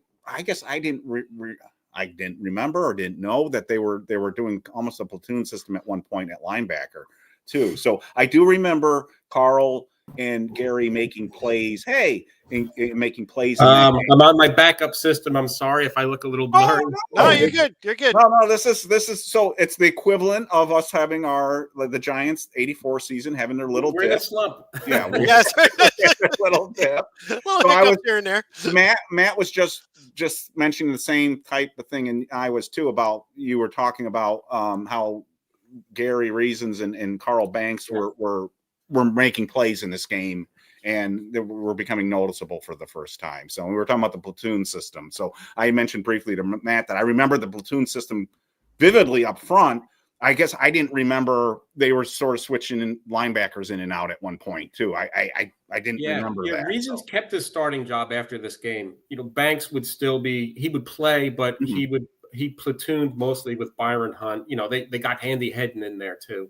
Who was who was playing for Gary Reasons before he started? McLaughlin. Joe McLaughlin. Was he really? Yes. Yeah. Yes. I don't remember. I have no recollection of that. That's funny. Okay. Yep.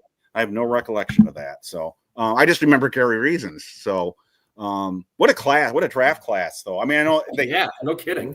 What they got, and including the free agents, the undrafted guys, when you factor them in. Well, and then if you think too, the George Young. The draft of '83 is also starting to show. Marshall, Perry Williams, these guys are now getting their Terry Kennard. These guys are now getting there. So a lot of it came together in those two. God, it seems really familiar. A really good draft. Yeah. Just saying. All right. So again, reality strikes next week. Philadelphia, our nemesis again. So we're on there's another loss. So that's the third loss in 4 games. Yeah, but they're 4-4 halfway, which hey, the Giants are 4-4. Right. They've already won more games than they won in '83. Right. And if your glass half full. And the equivalent of 82, I know it was a shortened season, right? But they'd only won 4 games then as well. So, and if you go back to 80, they were a 4-win team. The only time they had that winning season was 81. So to be at 500, 8 games in, that was a big change for them and where they were. This Washington game, though, that kind of changes. This is the game. This is the game. The game. Oh, let's wait before so let's set this up. So they start off the NFC East and the schedule. I'm sorry, they start off the season with 2 games in the NFC East. Three games. 3. And they go 2-1 in those NFC East games. Yes. And here's the second 3-game stretch. They've lost the one against the Eagles, and they've got the Washington coming up at home and then at Dallas. So here's the second 3-game NFC East stretch, and they're already down 1. So Larry, there you go. And I'll say, and real quick, I'll say it's actually a 4 out of 5 because we played the Cardinals another week down the road. So it's really 4 NFC East games in a span of 5 weeks. Right. Yeah. Correct. And so I'm sorry, I didn't mean to interrupt you, but I wanted to set that up. That's okay. So the Atlanta game, you get Reasons and Banks, 2 pieces of the puzzle fall into place. This game, you get Joe Morris starting over Butch Woolfolk. Butch Woolfolk is almost never heard from again after this game. They even take him off returning kickoffs. I think they put Kenny Hill or somebody else took over the kickoff duties. Kenny Hill. I loved Kenny Hill. Butch Woolfolk just rode the pine the rest of the year. And the offensive line, William Roberts got banged up the week before, so they put Brad Benson at left tackle, and then to fill in at right guard where Benson had been playing, they put in Chris Godfrey. There's 4/5 of the Suburbanites. Yeah. You have Nelson at right tackle, Godfrey, Belcher is still at center, and then you have Billy Ard, the left guard. Ard is your guard, and then Brad Benson, left tackle, which Benson held that spot, all the way through 1987 until he retired. And Bart Oates would probably never have happened if Kevin Belcher doesn't get into a car wreck. Absolutely, another fine from the USFL. Yeah, right. Yep. So Matt. Joe Morris, 3 touchdowns against Washington, which again, that was tied a Giants record. And that was, so if you guys want to volunteer, if you were at these games too, just say, yeah, I was at that game. And if you want to bring that into the equation, because I'd love to hear any stories with that. But Matt, were you there? Unfortunately, again, my cousins took all the good ones. The 84. No, apparently Matt only made it to the games the Giants lost. Yeah, I know. I was there for the Saint game. It's like, yeah. So, have you been to every game in the Daniel Jones era? Because that would explain a lot. Oh yeah. Yeah. No, this is one of those ones. I hate to say, like, again, my family being the longtime Giant fans who were the long suffering. Right. I was 10, 11 years old in 1984. So my cousins and my uncles and stuff who had suffered through everything, they're seeing them winning. They're like, hey, we paid our dues. You watch this at home. We want to finally enjoy this, so we're going to the game. You watch us at home. So yeah, most of 84, unfortunately, I did not get to go to those games. My cousins did. Oh, that's fine. All right, so I'll stop asking. Yeah. So I'll go to Larry for going to those games. But I watched this one on TV. But yeah, Larry, if you want to talk, if you were there for it, if you saw it in person. And I watched this one on TV too. But the one thing I do remember, this is a Madden Summerall game, and I used to have this thing, in the early 80s, like 81, 82, 83, 84, when the Giants were playing, I would watch the game in the basement by myself, and I used to like Jim Gordon and Dick Lynch, their call on the radio. So I would turn the TV down and I would listen to the radio unless it was a Madden Summerall game. Of course, you listen to Madden Summerall. Yeah. And I remember watching this game, and it was a Giants Redskins. It was a Madden Summerall game. And I remember, John Madden was saying, like, in the middle of the game, like, who are these guys? Because the Giants are just taking it to Washington. Like, they hadn't beaten them in 5 or 6 times since 1981. Yeah. And, the Redskins, they were the favorites. They'd won the NFC 2 years in a row. They were like the best team in the league in 83. The Super Bowl against the Raiders was a big upset. Everybody thought Washington was going to crush them. And, the Giants were just pounding Riggins. This is the famous game where, Jim Burt, all week Parcells was on in practice, and he was holding dumbbells and like punching the wall. And the Giants they didn't just beat Washington, like they pounded them. This was actually the beginning of the Giants' ownership of Washington through the rest of the Parcells-Gibbs era. This is the one that really, I think they got into the Redskins' heads a little bit this game. And it's the start of the Gatorade dunk, isn't it? I wanted to mention this when we talked about the Dallas game in week 2. Paul Zimmerman from Sports Illustrated covered that game, and there's a great write-up, and it was the feature article. It was about Lawrence Taylor, but Paul Zimmerman was on the Giants sideline, and late in the fourth quarter, it was such a blowout. Harry Carson was walking around the Giants sideline with a cup of water, and he was like dousing like the veteran Giants who had been there. That, I think, that was kind of like the seed that led to the Gatorade dunk this week, because Parcells rode Burt so hard that at the end of the game, he's like, I got to get this son of a bitch. I got to stick it to him. He was afraid to act on his own. He asked Lawrence Taylor to do it with him, because Lawrence Taylor could get away with anything. Right. He and Taylor dunked Parcells with the bucket. But I think that Harry Carson planted the seed, in their minds. Oh yeah, I remember Harry was dunking us with the cups of water. Let's get Parcells with a bucket of Gatorade, because that son of a bitch was on me all week, and he has it coming. But this was it. So this was again, because fans may not know, this was a butt whipping. So it was 37-13. The Redskins had won 6 games in a row. They come into the Meadowlands and the Giants crush them. It would be like today if the Eagles come into MetLife and we just crush them, and we're like, holy crap. Yeah. Right. Matt, Matt, I don't know if you remember this, Matt. I have this recollection that, like Larry was just saying, that Parcells was riding Burt all week, and just there was a thing with the dumbbells. Wasn't he making him get out of his stance with the dumbbells? And at the end of the game, he was glad they won, but I thought he was so like almost like still kind of pissed. I thought he did dunk Parcells at the end. He threw. I mean, I've shown the clip, but I've had you did. Yeah. He threw like water at him. Basically, it wasn't like the Carson thing where he picks up the bucket and dumps. Like, he just kind of like just chucked the whole thing of water on him. Yeah. And just soaked him. So it wasn't like it. So that was the first time they got Parcells, and Larry's right. Like, I mean, I actually remember, and I have the tape of it, of the end of the Dallas game where Harry Carson is dumping water on people's heads. He's actually filling his own helmet up with water, and he's dumping it on guys.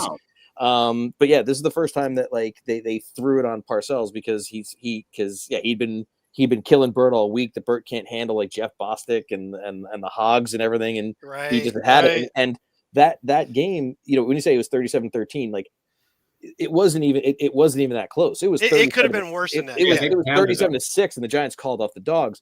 And when Larry said, like, Madden and Summerall, if you go back and you watch it and you hear the calls, especially as like it's getting out of control, and it's like it's 23-3, it's 30-6, it's 37-6.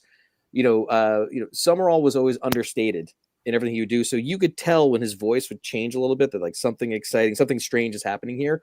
And he'd be like, it's 37-6. Like, it's just something that simple of Summerall saying that, like, gave it this moment for the fans at home. Like, what, like something is happening here. Cause that Redskin team, if you remember, was really weird. Like, I think they started 0-2. And then they beat the Giants in that week 3. Then they ripped off a bunch of wins in a row. And they're like, okay, well, here goes the Redskins again. and then they lost late to St. Louis the week before, which actually comes into play for all the tiebreakers in a bit. Yes. They lose St. Louis, so then they come in and everyone's thinking like, okay, like they got cooled off a little bit, and the Giants just smashed them.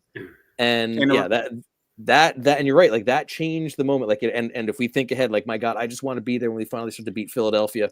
Like, it felt like you could never beat these guys, and then similar to Dallas at home, blew them out. It was Dallas, magnificent. And the Redskins had been in the Super Bowl the previous year and the year before that. So we're talking about now they lost the one of the Super Bowls, but this was this was a really good team. This Joe Gibbs, the Hogs. This is a Joe Morris coming out party. He gets the yardage wasn't huge, but he scores 3 times. Sims throws for 330 plus. I think it was like 339, 340, something like that. Ernest Gray was over 120 some odd yards. The Giants offensively they could have done anything they wanted, and Washington did nothing. It is the signature win of 84 at home anyway. Prior to the playoff game, this is the win. This is the one that said, okay, these guys are legit. They can beat teams. If they don't beat themselves, they can beat other teams. Yeah, so this set the foundation for the 86 Giants. It started right here, this game. And the one interesting fact, 1984 was the first year that the NFL started the Players of the Week awards. So Lawrence Taylor won it for week 2 because he had he sacked Hogaboom and forced the fumbles. So he was the Giants' first defensive player of the week. This week, Phil Simms, he had a 300-yard day. He won the NFC Offensive Player of the Week, and he was the first Giant to take that award home. Even with Joe Morris having his 3 touchdowns, right? Yeah, but he didn't get 100 yards though. Right. He had Carpenter carried. Carpenter played fullback, but he carried the ball a lot. He wasn't just a blocking back like Maurice Carthon was. Sure, yeah. So, and Morris's touchdowns were all within 5 yards. Yeah, I think they were most of them all were 1 and less. 2, and yeah. And the Giants, and let's be frank, the Giants they're starting to run the ball a little bit better, but they were never a running team this year. They I think they averaged 3.4 yards per carry this year, which is terrible. And the first half of the year they were worse. It was like 2 something. This game through the end of the year, it got a little bit better. I'll say this real quick because Larry, you just said something that kind of rings familiar to me in another way. This is the genesis, so to speak, of what would become the 86 team, right? The Parcells guys. It started this game, Benson and Godfrey, and this is where it started. If you think a very similar piece occurred, and I won't pick the specific game because I can't remember the specific game, but that 88 season has a very familiar, similar kind of situation where they finally get the offensive line right because they couldn't run the ball worth crap. They were doing nothing. Anderson played. He would be the short yardage guy, score a few touchdowns. Morris was on his last legs, basically barely went over 1,000 yards. But when it was Elliott and Roberts and Oates, and then you put in Riesenberg was the right tackle. Once they got that team together, that offensive line, they had a few good games at the end of 88, very similar to the way this 84 offensive line started to come together. That really was the genesis of what would be the 90 team. Yep. Similar things. And so they lost the NFC, the East game against the Eagles. They clobber the Redskins, and here comes a really big game in Dallas, the rematch against the Cowboys. Where the Giants never won in Dallas. Right. Parcells used to call Texas Stadium the Voodoo House. And Matt, we're going to start off with you. I mean, because you have all these games. I mean, what was your biggest recollection? I remember Lionel Manuel kept making that deep pass and sliding on his knees near the goal line. But it was another ones where just like, you just had that bad feeling because it was a game where the Giants are dominating early, but they're only getting field goals, and it was like 6-0 going into late in the second quarter, and then all of a sudden Dallas gets a long touchdown. I think it was Tony Hill, catch long touchdown, and then they're losing at halftime. They're down at the halftime, and you're like, oh, like here we go again. We can't do it. But then in the second half, the Giants shut them out. I think that game they knocked out Danny White. I think Leonard Marshall kind of planted him, on the ground with LT. They knock him out. Manuel he catches that deep bomb, like you mentioned. Manuel burns Everson Walls, for a touchdown in the corner, a perfect pass from Sims. And as you're watching, you're like, wait a minute, Dallas, it's just not coming together for Dallas, and you see this change. It was the Madden Summerall game. We're talking through it, and I remember Madden talking about Parcells on the sidelines, where he's like, I could see he's like, Parcells is trying not to smile, but you see it building in there. It's in his stomach right now, and it's coming closer to his mouth to smile. So he's watching Parcells the whole time, and yeah, it was Larry mentioned, the Giants had not won there in like a decade or whatever it was, before that, and they finally sweep Dallas, which is something that hadn't happened in again, I think it was the 70s or 60s when Y.A. Tittle was the quarterback. Yeah. And so what's our record? What's our record at this point? 6-4. 6-4. So we're everything's. So we've won a bunch of NFC East games, and you tied Dallas at 6-4. Yep. Wow. So yeah. So things are looking good. So the roller coaster season, and now we're back. There were 4 teams. There's one game separating 4 teams: the Giants, the Cowboys, and the Cardinals were pretty good. The Eagles were in the cellar, but the Cardinals, Cowboys, Giants, and Redskins. There was only one game separating those 4 teams all the way through the end of the year. The Cardinals were in the playoff hunt until the last week, and that 16. comes into play with the Giants. And the Giants in 2 games against the Cowboys outscored them 47-14. Something we have not seen in forever against any divisional opponent. Even the games, even recently, even when we owned Washington, when we would just seem to always beat Washington. We would put up the game. Jones had 5 touchdown passes. We still had to go to overtime to win the game. I mean, that's how pathetically bad it's been. We dominated the Cowboys in '84, just absolutely dominated. So we always have weird games that occur even in good Giants seasons, like even the Super Bowl seasons, where we're like, how did we lose that? Like even in when the Giants under Eli Manning, we would have a weird game against the Redskins that we'd lose. We were like, how did we lose that? So here we are.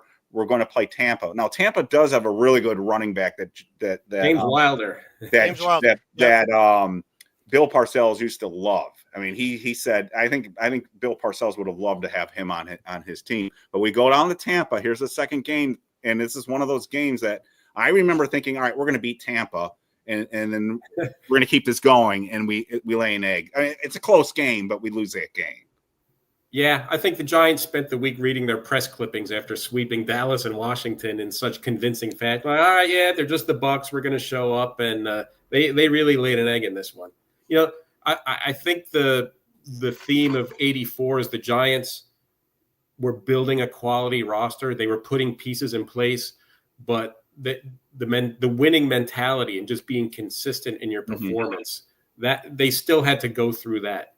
For the rest of this year. In '85, it was like even '85, the Giants were really good. Like every loss, they blew it in the fourth quarter with mental errors.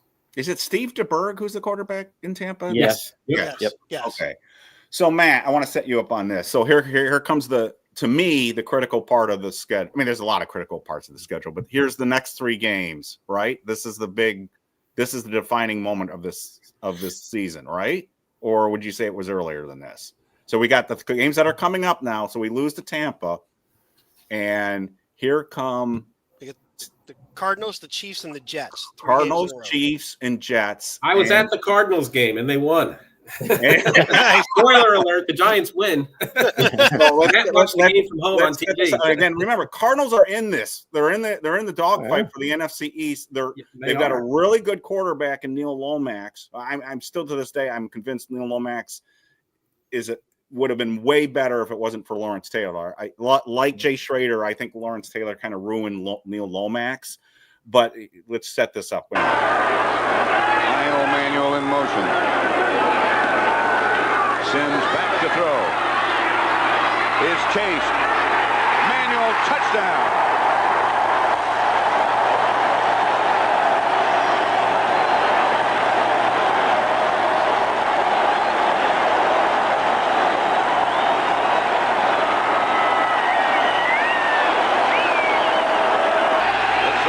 Play of the game coming. The last effort by the Cardinals. Lomax up into the pocket. Throwing. That's it.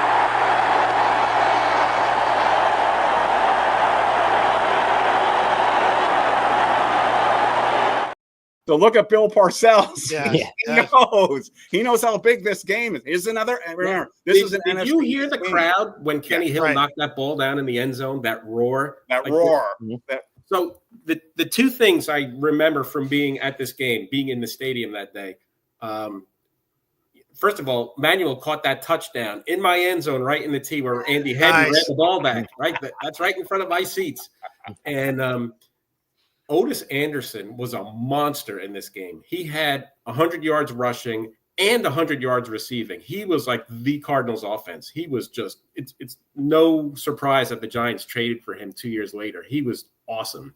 But I remember you showed the last play of the game, but the Cardinals, I think they threw 4 balls into the end zone. The Giants had this comeback. They were losing at halftime, and they come back and they have the lead in the fourth quarter.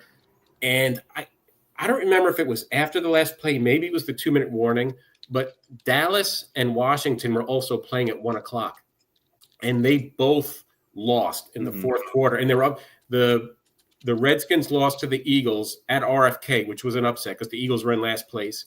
But remarkably, the Cowboys lost to the Buffalo Bills, and the Buffalo Bills were the worst team in the NFL. They were worse than the Buccaneers. Terry Bledsoe was their GM. They were 2-14. And it was a bad game. It was like 14-3. Like the Cowboys couldn't even get a touchdown. So they showed the highlights on the old black and white scoreboard at the ends of these games. Like the Redskins lost, the Cowboys lost, the Giants beat the Cardinals. The Giants were in first place. And that's part of the reason, when Kenny Hill knocked that ball down, we didn't just win the game. We're back in first place. And it was the latest the Giants have been in first place in the season since like 1963. Matt. So you said you're 11 during the season, right? Yep. Okay. My recollection is the same as Larry's with this, in that there was a lot of scoreboard watching this season because the Cowboys and the Cardinals and the Redskins were all sort of, they were all knocking each other off or playing against each other. Do you have the same memory? I mean, I remember like what Larry just said. There was a really good week when the other teams lost, and you were always this continues, by the way, I think for the rest of the season. I think we were always watching the scoreboard for the rest of the season. Oh yeah. It's all scoreboard watching, because at the time, like I said, Philadelphia was not in the mix, but they were screwing things up for teams. Like they had knocked the Giants off, they'd knocked off like the rest, they were still a factor only because they were causing problems. But yeah, it mattered because all these teams were so close together with each other. Every single week meant something. And that's why, like, normally you'd be like, whatever, who cares, you beat the Cardinals. But like, yeah, that was real joy in the stadium, and Parcells, you see it because he understood what was going on. I mean, we talked about the Cardinals, you mentioned Neil Lomax. That Cardinals team, I think, had like 55 sacks. Like they were a really good team, like a strong, I think like Curtis Greer had like 15 sacks or something that year. Like they had a lot of really good guys that you don't think about the Cardinals like that. But Stump Mitchell, they had on offense. EJ Jr. was a good linebacker. Oh, absolutely. They were pretty good. They were not the Cardinals you think of in the 90s that were bad. Like this Cardinal team was decent. Yeah. And they gave the Redskins fits. You know how remember how the Eagles used to give us, I mean, they do again now. The Eagles back in with Parcells would give us fits. But we would, like you said, we went on a run against the Redskins. The Cardinals used to give the Redskins a lot of problems during this time period. And that'll come into play too at the end of this. The Cardinals too on offense. They had Roy Green, who was who was amazing. He was a two-way player for a while before he became a big time. They had JT Smith as well on the other side. They had a lot of talent on that offensive team. I'm not even counting Pat Tilley on that team, but they had a lot of talent on that team, and they gave the Giants fits. Yeah, but Otis Anderson. But let's move past the Cardinals. That next game is super important. Before. Oh, sorry, go ahead. Larry, what's your favorite game of the season? Name your favorite game. The best game the Giants played was the Redskin game, but probably my favorite is when they beat the Chiefs. All right, there we go. John, what's your favorite game of the season? To win ever. John, what's your favorite game of the season? Oh, it's when the Chiefs game, without a doubt. Matt? Yeah, it's the Chiefs. All right. Yeah. So that's 4 for 4. Here we go, guys. But the clock's alive, and it's down to 7:35. Blitz, looking long. Bobby Johnson, touchdown Giants. See if there's a blitz. 3-man rush. Sims throw. Ball caught by Moet. He's down to the 3-yard line.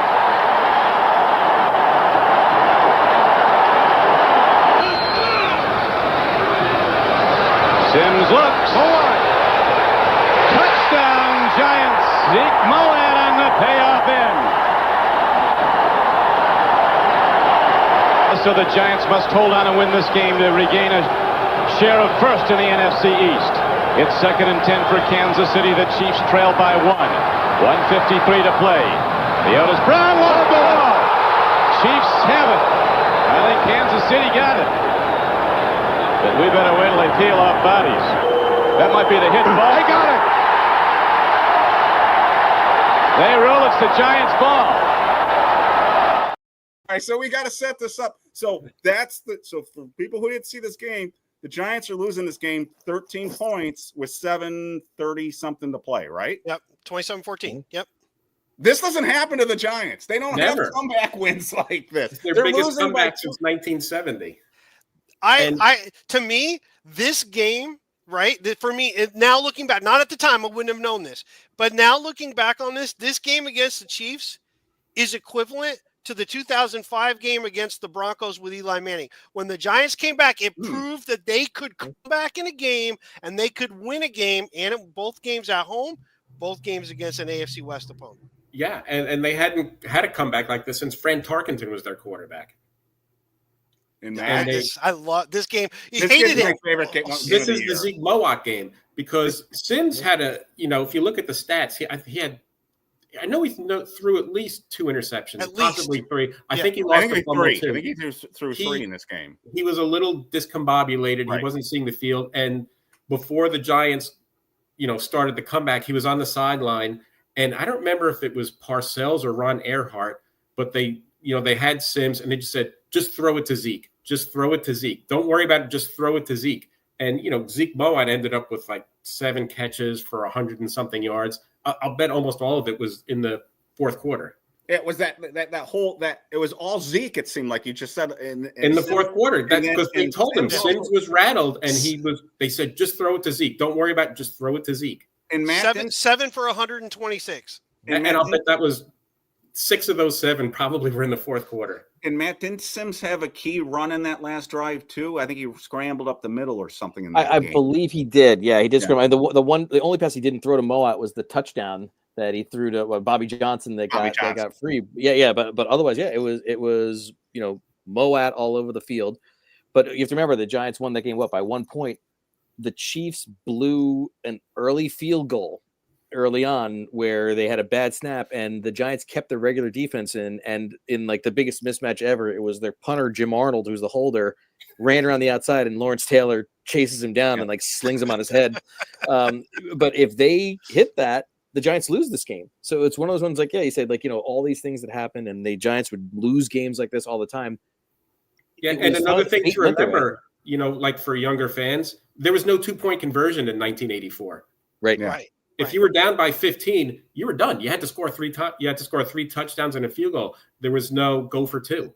That was only in college. And there was a receiver on the Chiefs that we made he set the record in this game, didn't he? It was Carlos, wasn't it? Carlos Carson. Carlos Carson. Didn't he have like 200 and something yards in this game? Well, no, that was Stephon Page a few years later, the year after. Yeah, Carson did have one. He had 153 though. So did he? Okay, I'm confusing the two. We contained him. I think we made a lot of receivers. I mean, Gary Clark used to go off on us too at times too. So we're on agreement. This was like one of the funnest moments. It was the emotional highlight. It was like again. Astonishing moments. They stomped Dallas. They swept Dallas. They kicked Washington's butts, and then they had a fourth quarter comeback. Right, and that moved them to 8-5, and then they 13 games. And so here comes the rivalry with the Jets. It's 1st and goal from the 8 as Morris swings left and cuts back for a touchdown.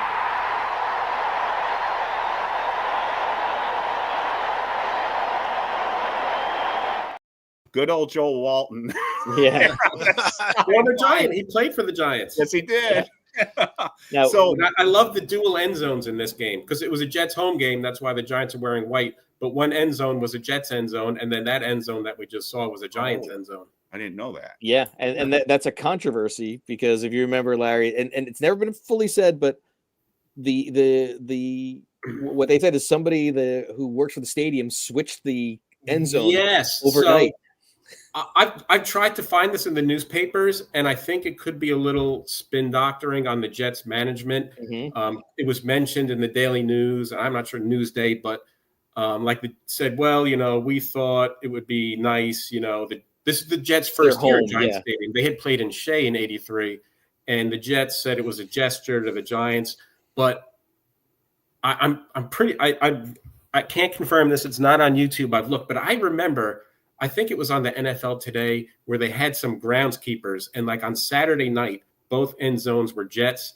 But like the groundskeepers for the Meadowlands, they worked for both teams, and it was like there's 10 guys, and like 7 or 8 of them are Giants fans. And they just went on their own, rolled up a Jets end zone and rolled out a Giants end zone without telling anybody. And then in the morning, it's like they get like the Jets are like, what the hell is this? Yeah, that's not what I heard too. Yep. That fall, did Tim Mara, was he in the mafia and all this stuff? So it's one of those. It's alleged. Nice. And Larry, you were talking about earlier about how things occurred in this season set the Giants up for future seasons.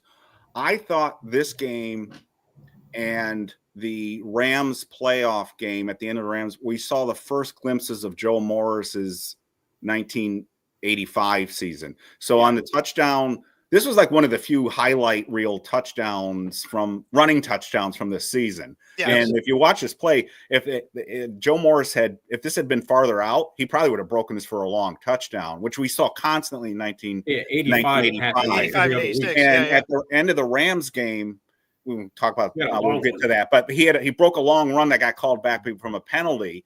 But that I thought this was the start of Joe Morris. Yep. Was this game and who had a really key contribution to this game was Tony Galbraith. Oh, one of my favorite players. First quarter and a half, this game was a slog, and I think the Jets were up 3-0, and the Giants they just didn't have any mojo going.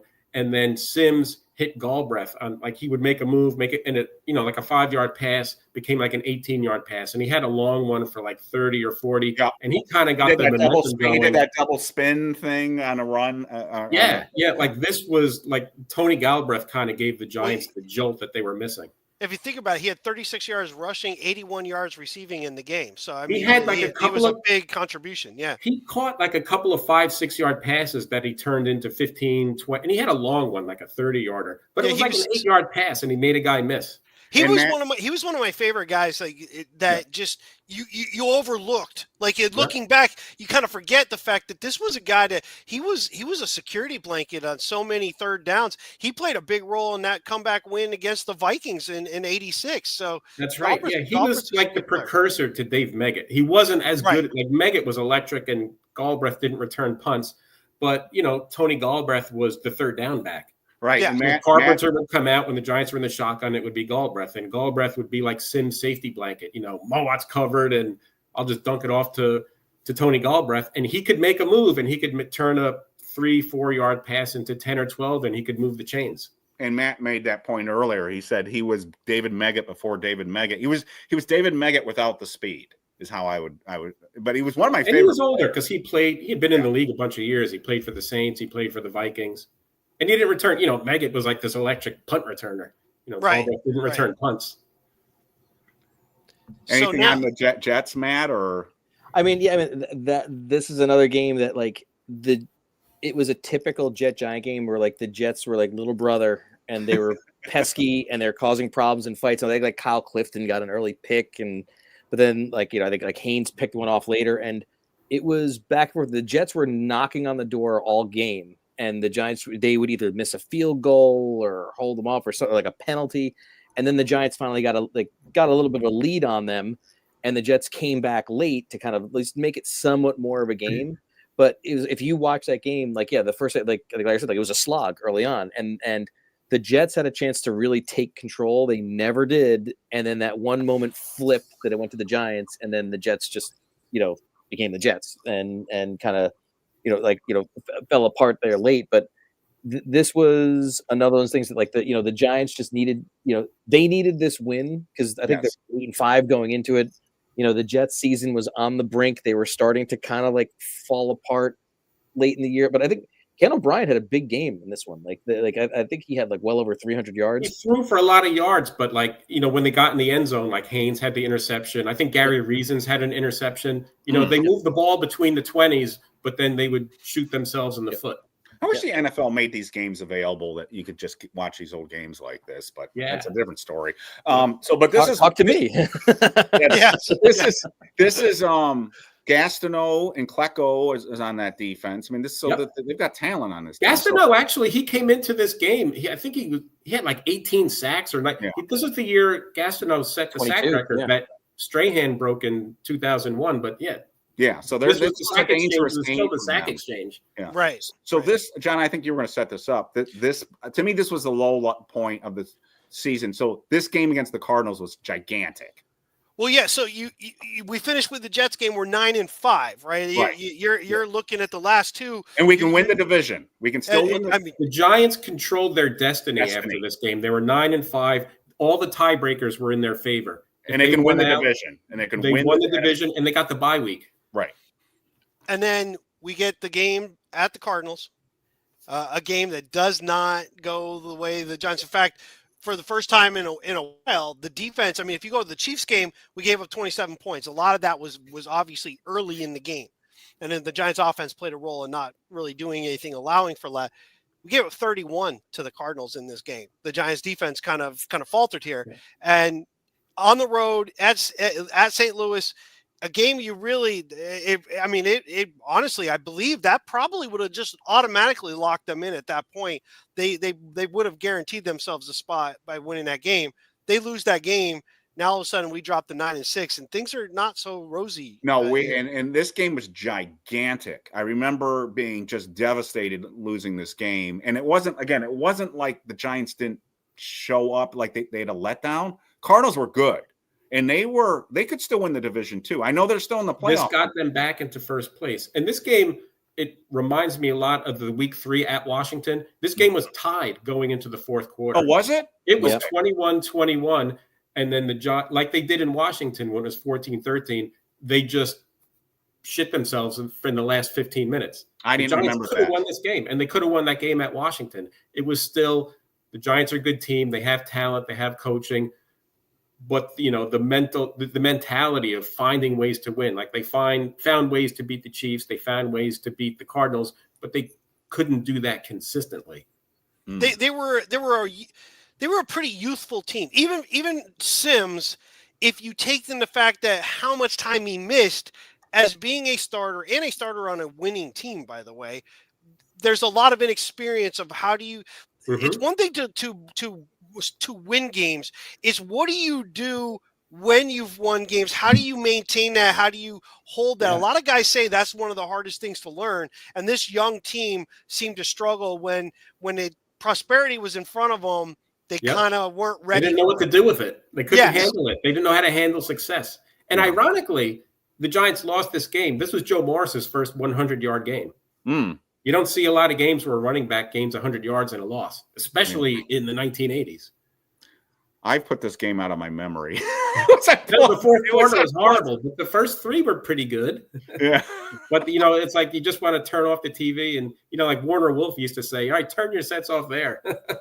and Matt, the game that I really, really put out of my memory and was one of the biggest duds in a good season was the season finale against New Orleans. I don't think it meant anything. It meant nothing going in, and the Giants played like it. Yeah, and I was just going to say that. You still, Matt, is that your recollection too? Oh, yeah, because it was that weird setup that whole weekend because if you remember back then, in the mid-'80s, the NFL had a thing that the Rams would play the 49ers on Friday night to end the season. I don't know why they did that, but they did. So the Rams play the 49ers. The 49ers beat the Rams. Once the Rams are in, they're locked in as a wild card. So that messes up like all the tiebreakers that are all happening in there. And that makes that Giant game basically mean nothing because the rest of it all depended the next day between I think it was the Redskins and the Cardinals, and then the Cowboys and the I wanted to bring that up. Dolphins playing Monday night. So the Yeah. game means zilch, which is still amazing to me that the game means nothing. Lawrence Taylor is out there playing like gunner on punt returns. Like that's the one highlight I shown where he like destroys. I think the Saints punt return was like Jitter Fields was his name. Yes. And he like kills him on the punt. Like, anyone else would be like, why on earth is Lawrence Taylor playing gunner on a punt return, on punt coverage in a meaningless game? But he did. And yeah, the Giants played like it. It was a complete snore, like 10-3. I think 10-3. Yeah, 10-3. We And scored a it field was goal. so much against- worse. Like the Rams game with the 3 safeties and like everything that the Giants played worse in this game than that, but the Saints were so bad. Like if the Giants were playing just an average team, they would have lost this game like 45-3. So, But the Saints were not a good team. And even worse, it's a Saturday game, Right. so It was it's a like national game. it's so there's nothing else going on, No, it and you was just horrible. let it done. So I want to set up the roller coaster effect again because the whole season was a roller coaster. So when they go and beat the Cardinals at home. They beat Kansas City, and we all agree was the greatest game of the season for them in terms of emotional. It was the most fun game of the most season. fun. Yes. And they beat the Jets. And they have as Larry said, they control their destiny. They can win the NFC East. And then we have these two. One is a heartbreaker, and then They the other played one's just 5 quarters of terrible football. The fourth then quarter one's of the a St. thought. Louis game like carried over to this entire Saints game. So we went from like yes to like, oh my God. And then what it comes down to is what Matt said. We've got to rely on the Redskins to beat the Cardinals at RFK. But again, the Cardinals have a good team and they play the Redskins really well. And then Dallas has to lose to Miami on Monday night. Monday night. So we have to wait. It was excruciating. It was excruciating because both games came down to the wire too. They were both heart attack games. They were heart attack games, and the Cardinal Redskins game was one of the best games of the season. It was incredible. Neil Lomax threw for almost 500 yards. And he looked like he'd won the game at the end. Yeah, the Redskins couldn't solve him. And the Redskins had a good defense, and he threw for almost 500 yards, and it came down to I think a missed field goal with it was Neil O'Donoghue. He had to run out on the field, if I remember, because they didn't have timeouts, and he had to run out and kick it, and he missed it. Yeah, that was the game. I think the Redskins were killing them early, and I remember being like, okay, this is good. And then Neil Lomax came back. They couldn't stop him. Roy Green. Yeah, Roy Green killed him. Funny thing about Roy Green. So in the Otis Anderson trade in '86, George Young tried to get the Cardinals to throw Roy Green into the trade. Man. Because the Giants had all the wide receivers hurt. Remember, Hostetler was playing wide receiver. So the Cardinals, when they were back and forth talking, the Cardinals wanted a first-round pick. They wanted a first-round pick and a second-round pick for them. And finally, George Young said, no, they traded back for McConkey, before that. Yeah. And then they backed off. So they just decided just for Otis Anderson. It was a second and a sixth round. It was a second round. It's what it turned out to be. But they tried to get Roy Green in 1986. And that was the whole discussion. And they finally got held up on a first round pick. Roy Green on that offense. Yeah. Wow. And that game was excruciating to watch as a Giants fan, because it was almost like watching, because the Giants playoff hopes depended on that game. And they won. And then you were like, you couldn't really celebrate because you had to wait for the following. Yeah. And what was so ironic about that game is I hated the Redskins so much, and I had to root for them to win.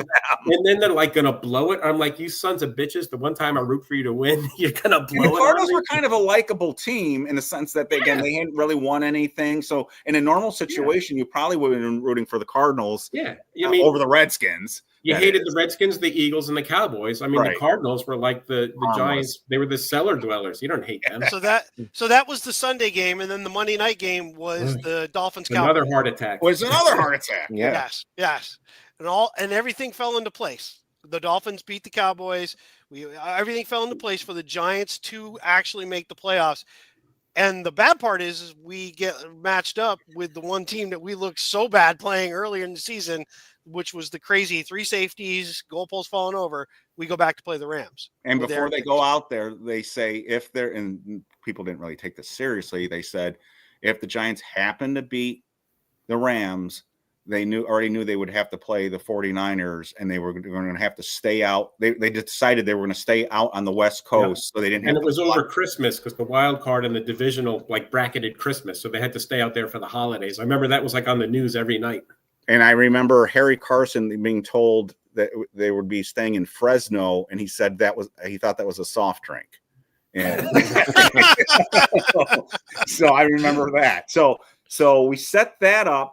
And Matt, starting with you, I mean, again, you're 11, so I don't know how vividly you remember this as an 11-year-old.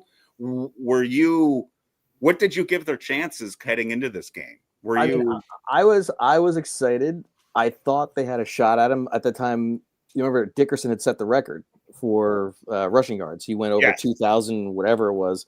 So, he was like Superman. But and remembered the loss out there in Los Angeles. So part of it is like, okay, we're just happy to be here. Like, we made the playoffs. This is good. But I remember thinking, like, the Rams aren't really that great. Like, they could be beaten. I don't know how confident I was going into the game because I thought, like, okay, whatever, Dickerson's gonna go crazy and it may end here, but hey, like, we made the playoffs. Like, that was my feeling going into that game.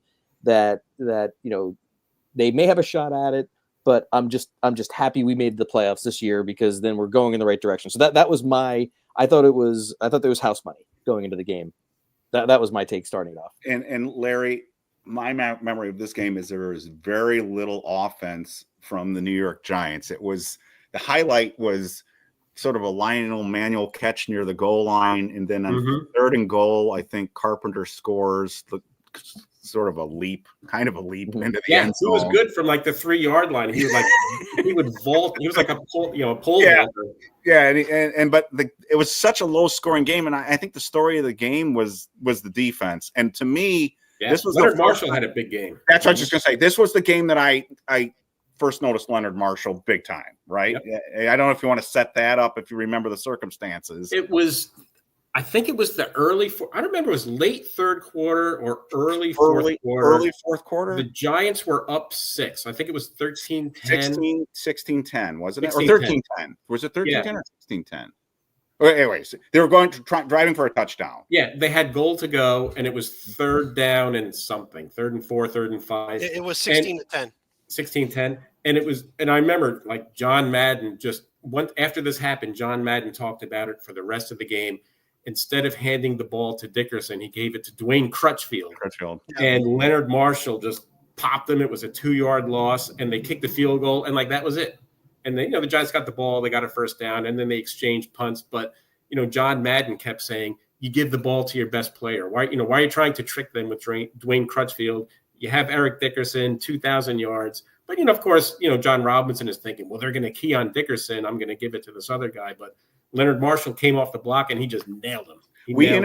We interviewed Leonard Marshall on this show several months ago. And that was a great podcast, and everybody go back in the archives and listen to it. It's worthwhile. And we asked, it's so good. We asked him about this play, and I believe, John, tell me if I'm wrong, I think he said he was expecting that play because they had run it before. Yes. So I think he knew that was coming. So Leonard was, and again, that was a huge play. And I don't know if it really came down. Didn't it come on 2nd down? It might not have been even 3rd down. I'm pretty sure it was 3rd. Okay, but it was huge in the game. Yes. The field goal, and John Madden was like, "Oh, you just blew it. Right? How did you give the ball to him?" Yeah, and so that was huge. And Matt anything that sticks out in that game, to me, this game came down, and I've got a clip of that too, of at the end when they're desperately trying the Rams on the comeback. But to me, it was just the Giants' defensive performance in this game that really stood out to me. I mean, yeah, it was well, a couple things was Terry Kennard had a huge game because he stopped. Dickerson had a breakaway in that game, and Kennard had a shoestring tackle to stop him because that would have been a touchdown. And So like Thurman Thomas in the like Super Thurman Bowl. Thomas and Everson Walls, like Yeah. he ran over and just because Dickerson was about to take. Because Dickerson was a tall running back, and when he would stand straight up, he was gone. And I think Parcells said that. Parcells like when he's standing straight up, he's gone. Yeah. And he started to get straight up, and Kennard came over and just got his shoestrings and tackled him.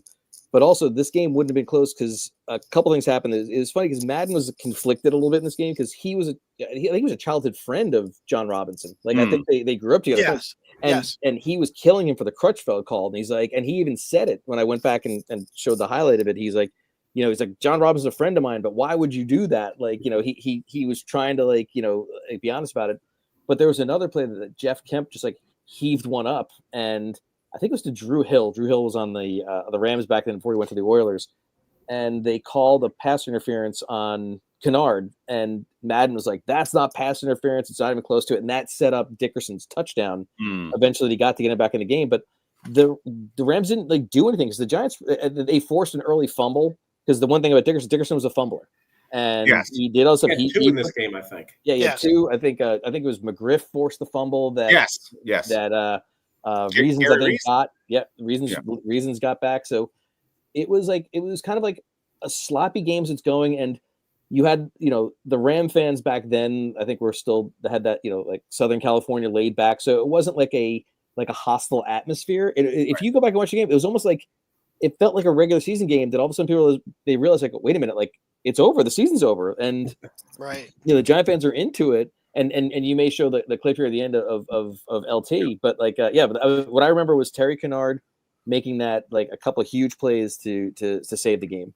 Yeah, so here we go. It could be over on one play. They're going for it. They have to. After this, they'll have the 2-minute warning.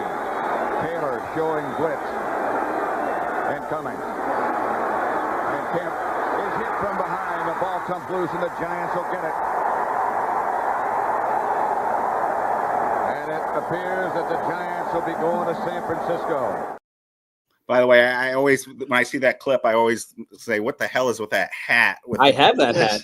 I'm wondering why Gary Reasons is celebrating. Well, I was thinking the same thing. That bothers me. What are you doing, dude? On the ball, and he's like, jump on the ball. When that happened, Larry, during the game, when I was watching, I was like, get the ball. What are you doing? Ball on the ball. You don't want to be near me when I'm watching a Giants game. It's like, get the ball. The one thing I'll say about this game, too, that means something that didn't mean something in the game ultimately because of a penalty, but it was a precursor to what was going to come in 85 and 86. And it's that long Joe Morris run. He breaks off, I believe it's 70 yards, and it gets called back because of a holding. But it's a signature play. It's a signature way they run. They pull the guard. He comes around, boom, and he just busts through and he's gone. That would become the main impetus, the point of attack for the Giants in 85 with Joe Morris and those runs and those running, kind of breaking it wide and then cutting upfield and going. That play was huge. It just got called back, and a lot of people just don't know it because it, ultimately didn't count. But that was a big play that would tell you what Joe Morris. It would have been the longest run the Giants had that season by far. Without question. And it cost Morris a 100-yard game. Yeah. So, and I think it was a bogus holding call. I think. Yeah, it was on Belcher. I think they called it. Yeah. Yeah. So I don't think it was. So they win the game, and it's like, holy crap! The Giants win the play, and they got to play their nemesis, the 49ers. And this continues the sort of the build up. Again, this is going to lead into subsequent years. Why the Giants fans who went through 1985 and 1986, why it was such an emotional release for us when we did finally beat the 49ers, because we lost to them in 81. We lost to them in 84. And so they played the 49ers tough. This was a tough game that the 49ers went up 14-0, and it looked like it was going to be a blowout. And then Harry does it. 2nd and 9. Montana from his own end zone. Has some time. Picked off by Harry Carson. Carson to the inside to 5. Carson touchdown. Intended for Dwight Clark. There's a lot of moments in 49ers history where Joe Montana looks sad like that when he's playing the Giants. Sometimes he's not fully. They have to cart him off. Let's put it that way. Matt, I was thrilled when that play happened, and what frustrated me about this game was I felt watching this game that the Giants had so many chances in the second half of the game to make it even closer. So that game made it 14-7. And I think the 49ers ended up winning, was it 21-10? 21-10. But there were so many, it seemed like we would cross midfield and something would happen in this game. Again, you have access to these games and watch them more than me, but that's my recollection of is we had a shot in this to pull off. And the 49ers go on to win a Super Bowl. So this was I thought this was a good showing by them. Yeah, the Giants they were their toughest test. Like they steamrolled everyone else after this. Going to win the Super Bowl. Yeah, Giants shut them out in the second half. Reasons had a couple of picks in the game as a rookie, and Reasons actually, if he didn't lose an angle on John Ayers, he runs a pick back 90 yards for a touchdown in that game. Like he actually had an open field, and they talk about what's funny is. LT did an interview with somebody where I forget, maybe it was Mahomes was when he faked going out of bounds and he ran and got more yards. And somebody asked LT about that. And he had said, Joe Montana did this to him in this game. And he told Montana, if you do that again, you're going out on a stretcher, basically. And Montana's like, I got it. And what happened was he did that on the pick that Reasons got as Montana was trying to go back to make a tackle. LT basically blindsided him, and they both got hurt. They both got hurt on the play when he kind of he hit him. So LT hit Montana on that interception return. Yes. Yeah, blocking. Yeah. Can you see that on the tape? Can you see that on the tape? I've never noticed. Yeah. Okay. LT hurts his knee because I think he was coming back to Montana. Somebody may have clipped LT, which hurt his knee, but then LT still blasts Montana. It would have been, if it was today, there'd be flags everywhere, because we've been a blindside hit. But back then it was legal because Montana's trying to make a play. But yeah, it happened 2 plays after Montana did that, where he was going out of bounds, LT let up, and then he took off up the sidelines and ran 40 yards or something. But in that game, yeah, the Giants were right in it. I think Ernest Gray had a catch down the middle that was going to be close, and then he got blasted by somebody. Fumble. And then a fumble. Then it was I think Lott may have been Ronnie Lott got it or something. But yeah, they had, I don't know if they had it, but they were right there with them. They were going toe to toe with these guys, and the 49ers couldn't shake them. And that was the one feeling was that you knew the 49ers were the better team, but that was the beginning of the toughness part of the Giants, that they were not going to bow down to the glamour teams. And that game was kind of the start of it. And Larry, I think you and I have talked about this before. The following year when the Giants play the 49ers in the playoffs, I think you told me that's the loudest you've ever heard that. Yes, I was at that game. But, just dialing back to this one quick. Oh, yeah, sorry. It was 14-0. The game was over before it started, just like the Monday night game. And, Bill Walsh, he was noted for scripting, he would script the first 20 or 25 plays of the game. And, he was in everybody's heads, including Parcells and Belichick. And the Giants being leery of that, they played a zone, they played the soft shell, the cover 2, and, the 49ers still carved them up. Going forward to 85, when I wrote the article 8 or 9 years ago of this era, the 80s, the building toward 86, when Bill Belichick was the defensive coordinator, he told Parcells, he said, we can't sit back. If we play zone, they're just going to carve us up. We have to be aggressive. We have to be physical. We have to go. We have to take it to them. They're not going to dictate to us anymore. And they pounded them that game. They pounded them. And, I was in the stadium and we love seeing, Montana get hammered. You're talking about the 85 game. 85, the wild card game. Right, but the Giants, they flipped the script and they played that physical style, which, they beat them in 85. They beat them twice in 86. They beat them in 90.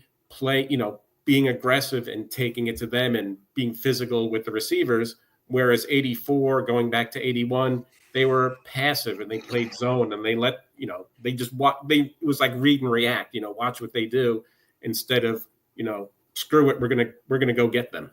So the reason I brought up 85 is there is a connection with all of this, what we're talking about now. Yeah.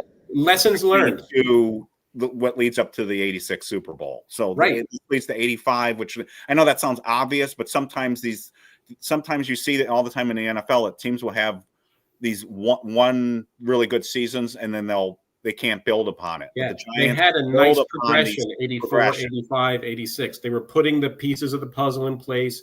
They had good players on the roster. The coaching staff was gelling. They were coming up with more different ideas. And there was the progression. 84 was good. 85 was a little better. And then 86, they made it to the top of the mountain. So if you circle it back to where we started this show and where I have been going. Oh, no. Warren Moon's the quarterback. And no, we're going back even further than that. The coach. We're going back even further than that. 81 came out of nowhere. LT came on board, came out of nowhere. The Giants were not expected to be a winning team. Certainly were not expected to make the playoffs. Certainly were not expected to win a game. They did, and then they faltered. Now, you could say they switched coaches, but in reality, Parcells was already on the staff. Perkins just left, and they elevated Parcells. So the parallels to today are there. You had Daboll come in. They surprised. They won games they probably shouldn't have won. They made the playoffs. They won a game. Then they looked bad. They won 4 games in 82. Giants won 6 games in 23. They win 3 games in 83. The Giants win 3 games in 24. Here we are coming in. The draft is very similar to what it was. The talent on defense is very similar. Not necessarily let's wait on that. But the way the talent is spread out, right? The pass rushing talent is there. We have secondary talent as well. The Giants had secondary talent in the early 80s. Mark Haynes was already a very good cornerback on that team. We then get Perry Williams. He's coming on board. We get a young guy. Terry Kennard's a young safety. We've got guys. There's a lot of similarities between the way those seasons were. This would be the season that you would then have to expect the progression to build. But I am feeling a 1984 season in this 2025 New York Giants team. Well, am I crazy? Is there a Bill Parcells, Bill Belichick? And that's big old Bill Parcells. Belichick calling the plays? I think but there's Nick Sirianni's not Joe Gibbs. No, he's not. I think there are some eerie similarities. John, you and I have discussed this already. I think there's an eerie similarity. So if it happens, you're going to come out looking like a genius on this. I'm just not there yet. Yeah, I see it, but I always thought like Daboll kind of is like, he reminds me more of Jim Fossil. Like he's supposed to be an offensive coach who came in, whose defense really is what won him early on. And if you want to say like, in 2022, the defense, with Wink and what was going on was probably more what was helping them win. But then Fossil didn't really become himself until he got Kerry Collins. He got his quarterback. Right. And then it sort of works, so, he wins early and Fossil wins 97 out of nowhere, coach of the year. That sort of Daboll has a couple of down years, not as down as it's been. Right. Now, if that holds, the Giants are going to the Super Bowl this year. See, I was thinking, there's no downside here. So, but I think it's, like, what is it? History doesn't repeat. It kind of rhymes. Like, I do think there is, if it all works, it could rhyme a little bit between, 84, 1997, going to it kind of in this area that like, if all these things click, it could happen. And again, I'm looking at those first 2 games this year, and if it could be 84, just the reverse, we're on the road. Right. That sets us up. My worry is, we'll go down a rabbit hole here, but Giants start out slow. You're gonna have the Jackson Dart discussions, and then everything's out the window. But if we want to stay positive from 84, there is some eerie parallels that you could pull from this with a little dash of Jim Fossil that actually may be what comes on here. And my other hope is, when we talked about 84, what was happening among, all the teams are competitive.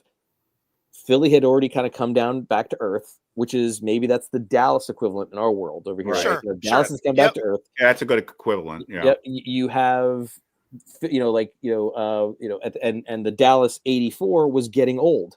The the Redskins were getting a little older in what their teams were. So they had all the success. They're coming back. Philadelphia, I don't know. They've lost a lot of depth on that team. Going into this year, a lot of their guys have are gone, and yeah, Saquon, everything going over there, but like things don't click. Maybe they come back to the pack a little bit. The Commanders, they don't really fit in this kind of equation we're talking about here, but some of the traditional powers you see when the Giants rose up in '84, the guys who were there, they started coming back to the pack. And if maybe there's a sophomore slump for the Commanders going in there, they come back to the pack. The Giants come up. I don't know what's going on with Russell Wilson. Let's see how that goes. But you could see this coming back. That maybe you do have a thing where all these teams are going to be vying with each other, going together. And if everything push comes to shove, if things click for the Giants, you could reasonably say Dallas could be in last place this year. They're the ones who finally if one team's going to crash, I could see being Dallas more than anything else in 2025. So yeah, like some of those pieces are there. Like we need the moons to align for us finally over here. And there is a similarity in this, in that the division again in '84 was loaded in '84, and the division this year looks loaded this year, and the Giants. People, not non-Giants fans, are starting to look at the Giants roster and say, hey, you know what? This team isn't that bad.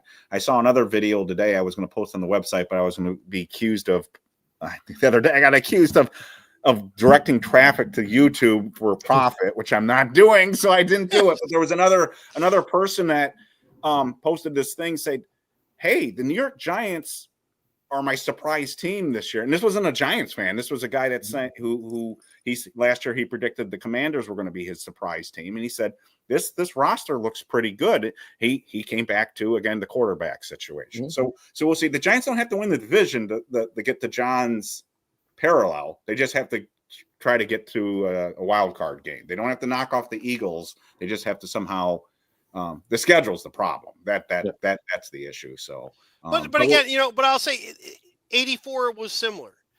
You had double-digit win teams in the Cowboys and the Redskins. They were double-digit win teams that you had to play them. Right. The Cardinals were an up-and-coming team. They're the equivalent to Washington in many ways. They were an up-and-coming. They were there. So again, it's easy for me to continue to beat the piece that I've put in place and find reasons to make it. But there are very, very. I like how Matt calls it eerie similarities. To me, there's some very sort of sunshiny, bright possibilities.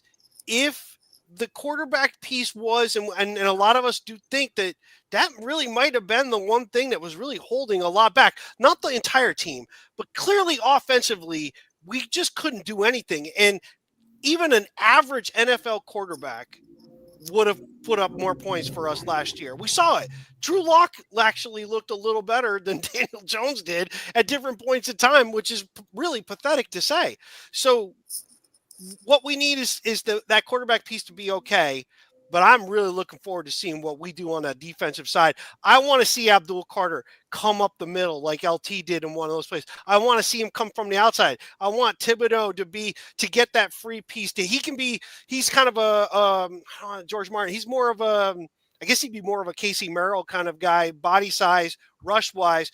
Burns would be more the George Martin guy from the other side. We've got that. And Dexter Lawrence is just a monster in the middle that I think Darius Alexander is going to make really have a much better season than he's had the last couple of years, because they can't be just keying on him. We have talent. John, if Abdul Carter sacks Dak Prescott and causes him to fumble, and Brian Burns picks it up and scores in the second game, I'm going to That's not how it works. Oh, is Brian Burns as fast as Andy Hedden? That's what we need to find out. Right. So my last comment is, because you guys, we've kept you on way, way, way too long. As I want to say, thank you. What did this season mean? So Larry sent me these. He sent me a lot of stuff. So we went from the media guide in 1984 to we got Frank Gifford, M. Tonnell, Mel Hine, Rosie Brown, and Tim Mara on the cover, to the following year, the 95 guide. Now we got the new heroes. We got LT, we got Carpenter, we got Sims, we got Godfrey, Bill Parcells. So they went they had to update. Said there was hope. They brought hope back to the New York Giants. We're back in the present. Yes. Nice. Exactly. You know, So- was it did you say it was 84? Was that an anniversary or 80? It was an anniversary. Part of it. Part of the thing Yeah. is it's an anniversary issue too. But We need to not do any anniversary shit. Everyone we have is like epically bad. You No didn't more enjoy the anniversary. 100th anniversary? Oh my god. Oh my. The only thing I like is I collected that ugly ass helmet. Why? No, that helmet's awesome. And I love those red jerseys. They were fantastic. They were awesome. That was the only part of the season I enjoyed were those, even though they lost the game, they looked good doing it. Yeah. when we're dead and gone, somebody on Antique Roadshow will be selling that helmet for a pretty penny. Going, what the hell is this? I like it. I like the wing. I like the red jerseys. I love the tan pants. Nice. Yes. But I Well- know I'm in the minority. So we obviously want to do more review shows. We'll talk about the next season that we might want to do. There's so many to choose from, but we'll talk about that offline and stuff. For everybody else who has and who will watch it later, because I know you got Knicks and all the other good stuff. Everyone's watching the Knicks right now. Like, subscribe, and all that good stuff. To the folks that I saw, some folks that had actually donated. Amazing, thank you. Wow. When but did we start accepting donations? as soon as you monetize it, it opens it up to allow you to do all that. right. And there was, so it's. More I'll beer, try to I call guess. those out. I'll try to call those out. When you do that, the starred ones, I'll make sure that I put you up and your Okay. if you have questions, those. So thank you. That was awesome. But yeah, overall, great show. We're going to do more next Wednesday night. We'll do another live show. The New York Rush guys are going to be joining us. We've been on their show. Now they're coming on ours. So yeah, we got a lot of stuff to do, but this is a Memorial weekend. So I hope you guys all have a good, relaxing, fun, do whatever you're going to do. Thank you. Thanks for having me. This was great. I had a great time. Yeah, this was fun. Matt, this Larry, was- thank you so much for spending so Thank much you. time. Thank you. Thanks for inviting me. And congratulations, Matt, on the graduations of your kids too. So. Yes, thank you. Yeah, well, one down, but Rutgers has got my money for 4 more years. My younger guy, so Oh no! 8 years of money here. I saw the Rutgers graduation. I didn't know you had. I knew you had a high school one. I didn't know you had another kid going to Rutgers too. So Yeah. Well, the high school one's going in, so one's out, the other one goes in. So Wait, eight years of my money. What the hell? I don't get anything. I got 3 graduating this. I got 1 this week and 2 next Oh, week. do you? I didn't know that. The Wow. triplets are graduating high school. So we just got 1 more kid to get out of the house. Just 1 more. Yeah. So, Well, but I thank appreciate you guys for spending so Yeah. much time with us. And we'll catch up again, folks. So like, subscribe, all that good stuff, and we'll catch you in down the road. Go Giants. Go BBI.